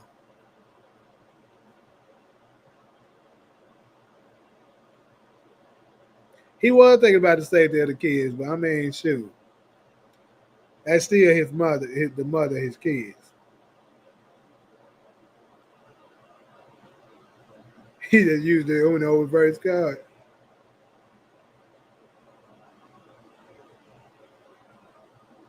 Ugh. right, my boy CG. I'm probably about to head out too, man. We've been at it an hour and almost an hour and a half now. Definitely been a good live, man. I should have brought up that trailer, but hey, most of the folks are already going out and it's getting late. So I guess for Buckets and Hezekiah, when we jump on the last Sunday, we definitely going because I'm gonna do an individual breakdown on that trailer, but we're gonna dive further up into that trailer. But to me, that episode 5 trailer was fine. Tasha is the reason for half of the problems on Power from '99 to present day. What'd she do in '99?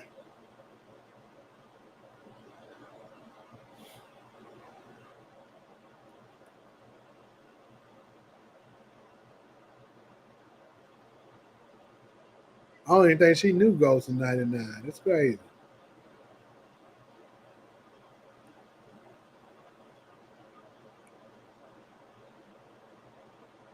So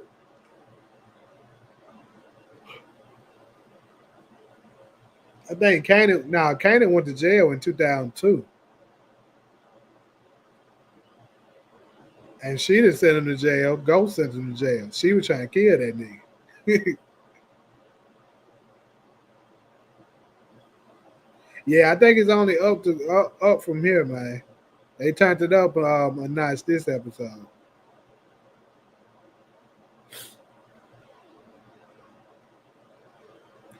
Like I said, I'm not exactly sure on the time, but yeah, Kanan went to jail 04. You're right, Hezekiah. It was 04. My bad. I said 02. It was 04. Yep.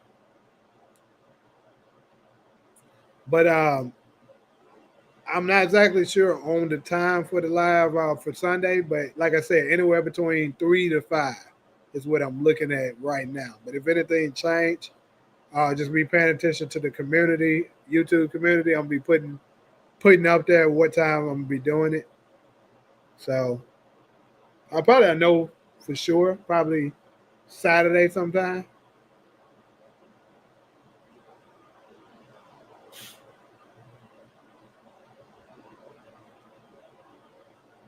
Yeah, it's still 20 years of problems, no cap.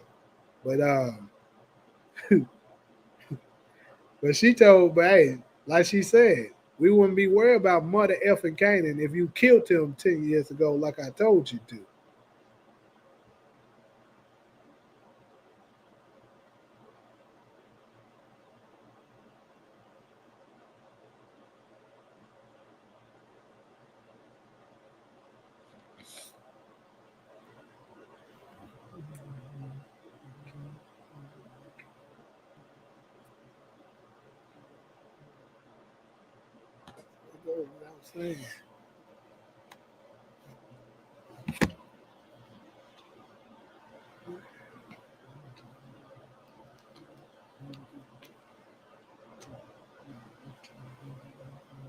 Yeah, everybody think that. That's been a mystery for a while. Did something happen between Tasha and Kanan back in the day?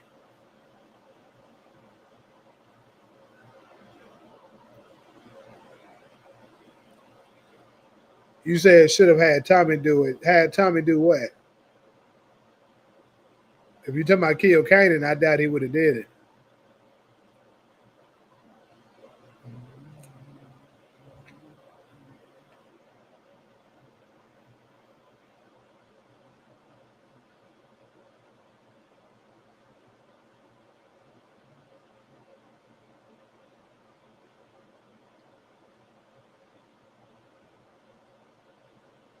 God damn, all of a sudden a lot of people jumped up in there.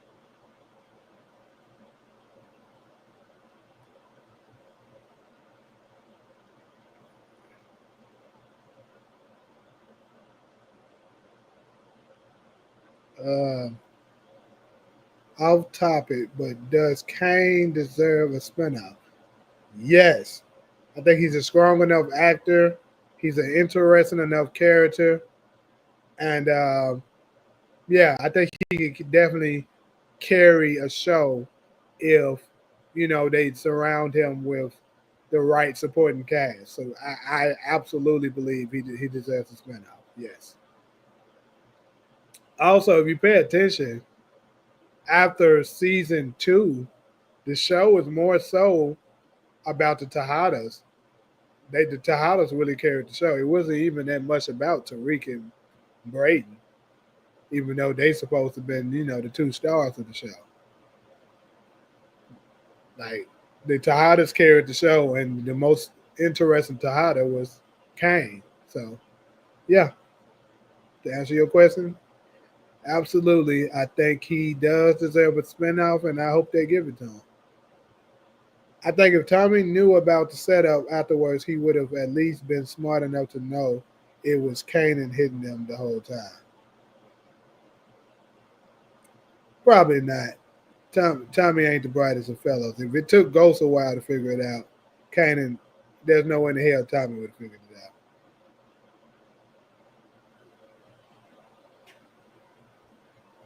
Right. Kane that nigga right now. Also, getting how Leo said, for the candidates that might take out Tommy, if Tommy does get taken out, he was saying one of them could be Kane. And me personally, I think it is possible. I can see something like that happening. Yeah, Bunny and Clyde ordeal with Kane and Effie. Yep.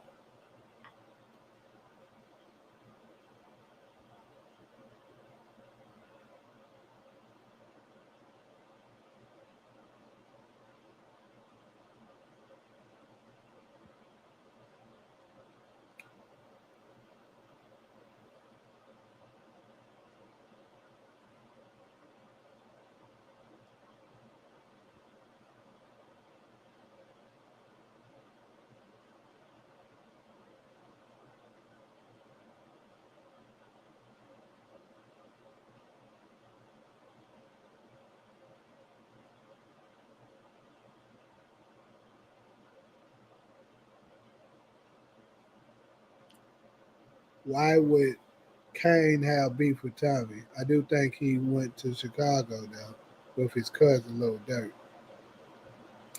Well, he lived in Atlanta. Bron's character lived in Atlanta, not Chicago.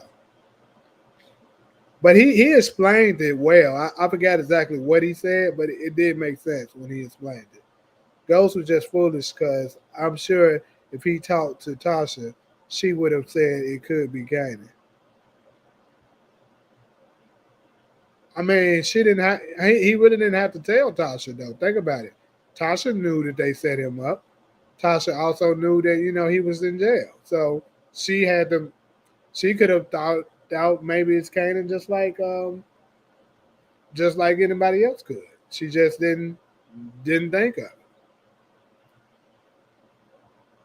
Sometimes when somebody's so close, you can't see them, like they said in Power. Remember what then Tommy said, like you? Because remember Ghost was trying to tell Tommy that about Teresi, which was the truth. So that could turn it. And that is a true statement. Sometimes when you just love somebody so much, they could do no wrong in your book.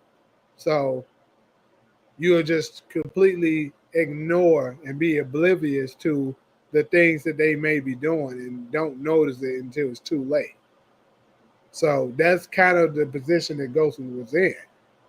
He always was able to look up to Kanan and shit like that. And he, in his mind, he didn't think it was no way Kanan could have figured out that, they set him up. So he had no reason to suspect it until he seen that Kanan got out of jail early. So he was like, hell no, that don't make sense. Even though, he gave him the story. He was like, something's got to be up. And that's when he was able to, form a hypothesis and then test his theory. So I can see how it could happen like that. Roller figured it out because Roller don't have that attachment to Kanan like that. See, Tommy to be honest, Tommy is I don't want to say dumb. Let me see. When somebody is close to Tommy and Tommy builds a bond with you, he believes you can't do no wrong. It's very hard for Tommy. Think about it. I can show you 5 examples of Tommy doing this right now, real quick. When Ghost was first telling him that he think Kanan is behind it, what did Tommy do? Reject it. He didn't think it was true. That's one. When Ghost was first trying to tell him about Holly, what did he do? Reject it. He didn't believe it. That's 2. When Ghost was trying to tell him about Teresi, he rejected it. He didn't believe it. That's 3. When Keisha was trying to tell him about Tariq, he didn't believe it. He rejected it. That's 4. When Diamond was trying to tell him about Vic being the snitch, he didn't believe it. He rejected it. That's 5. Easily. And I'm pretty sure I could keep going. That's 5 right there. So Tommy wouldn't have figured that shit out, dude. Should be right there under Tommy's nose, and he won't figure it out. If you're close enough to him that he trusts you, Tommy is not gonna, Tommy's not gonna really become suspicious of you. It's only if he don't trust you, he'll figure that shit out quick.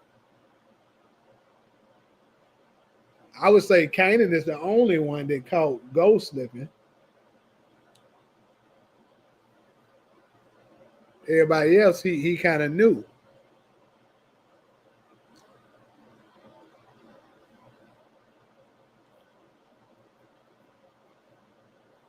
I would like to see a young Teresi working for Stefano. You might get there, bro. You just never know. We might get that.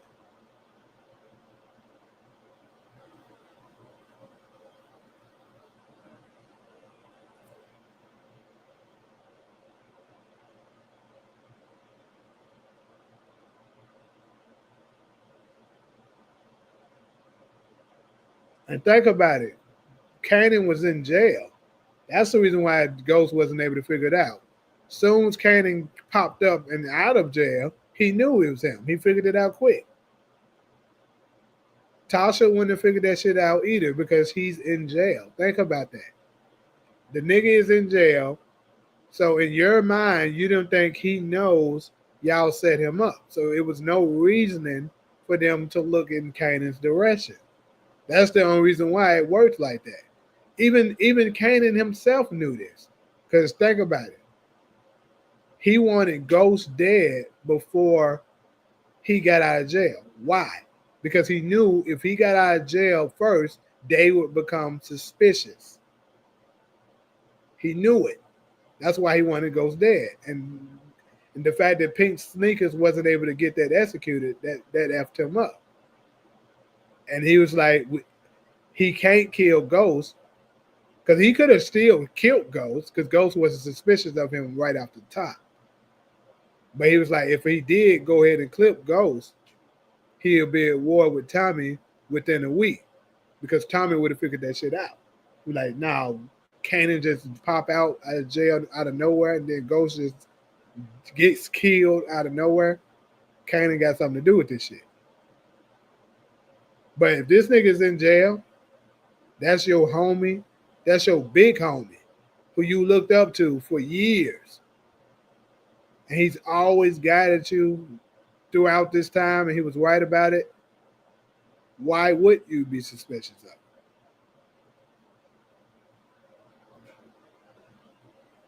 You gotta remember Pink Sneakers missed the shot after Roller was dead. Then with her dying breath, she told him it wasn't Roller. That's how he found out. No, but he was already suspicious of her. That's the reason why he chased her to Miami. Think about this.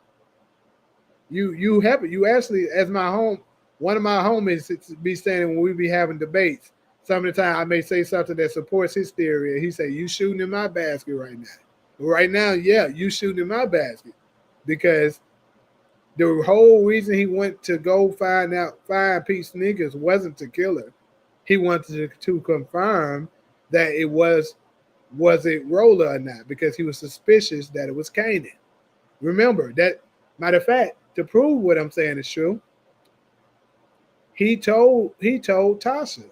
He said, "I think that is Kanan that's been behind all this, but I'm not sure. So that's why I got to be home to keep her close." He knew. He was suspicious. Matter of fact, he was suspicious the moment Kanan came out. The first episode of season 2. Not the first episode, because Kanan didn't show itself to season 2. I mean, episode 2. So episode 2 of season 2, he automatically caught on that it was Kanan.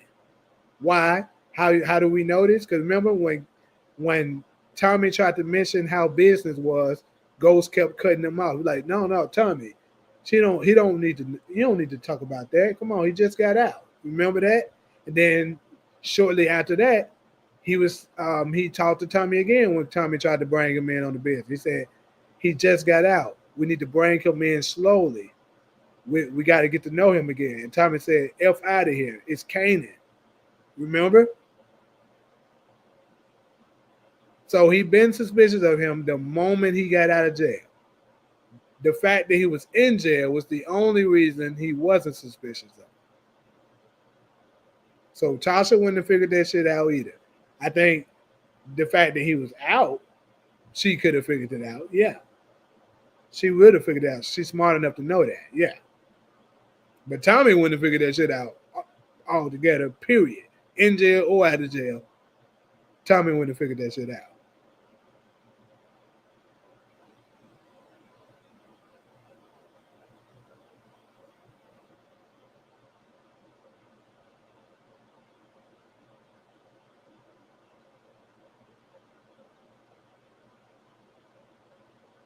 Yeah, you're right. If Pink Sneakers wouldn't have missed, nobody probably wouldn't have figured it out. I agree with you 100%.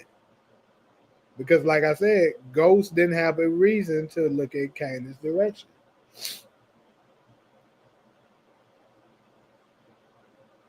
Roller looked the same from the wire. Black don't crack unless you use it.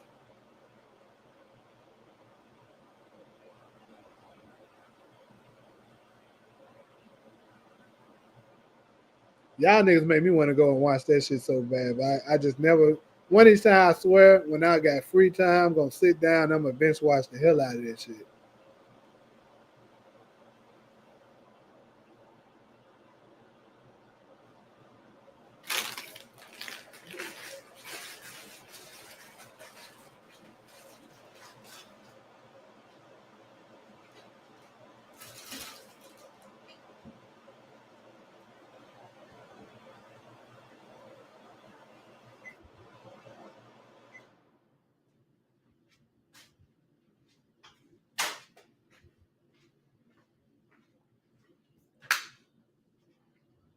It's cold shit up in here.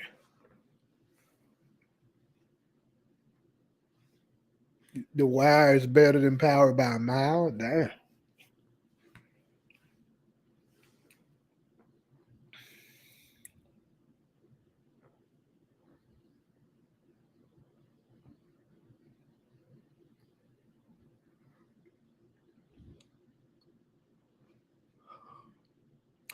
But anyway, though, yeah, man, it's been 3.5 hours, my folks. I'm about to get ready to check out. But we have any final remarks, we can go ahead and get them in. Final questions, remarks, or whatever. I'll go ahead and deal with that. But yeah, I'm about to check out.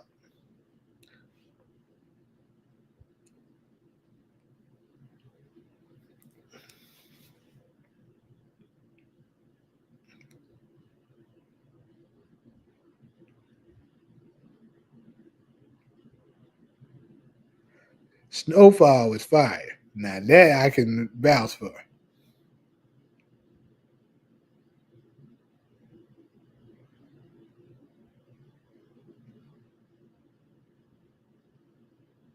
Damn, you gotta get up in 2 hours, nigga. You should have been knocked. But yeah, I gotta be up in probably, let's see, probably like 4 hours. So yeah, I'm about to get up on out of here. No. Yeah, about 4, maybe 5 hours.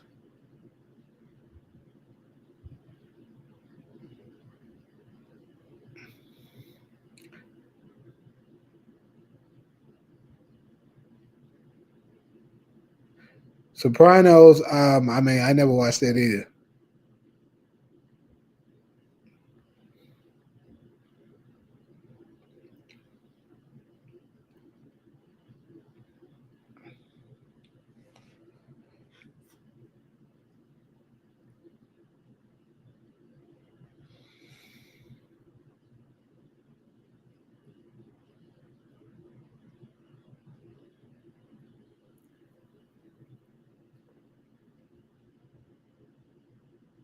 For Life was pretty good. At least the first season was. Season 2, I don't know. I watched some of season 2, didn't finish it, but season 1 was actually pretty damn good. It got canceled though, unfortunately.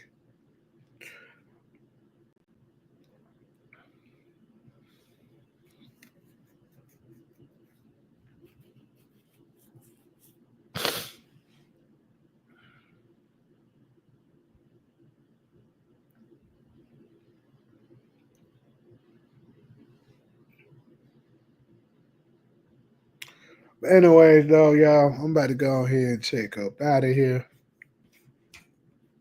Appreciate everybody who stopped through.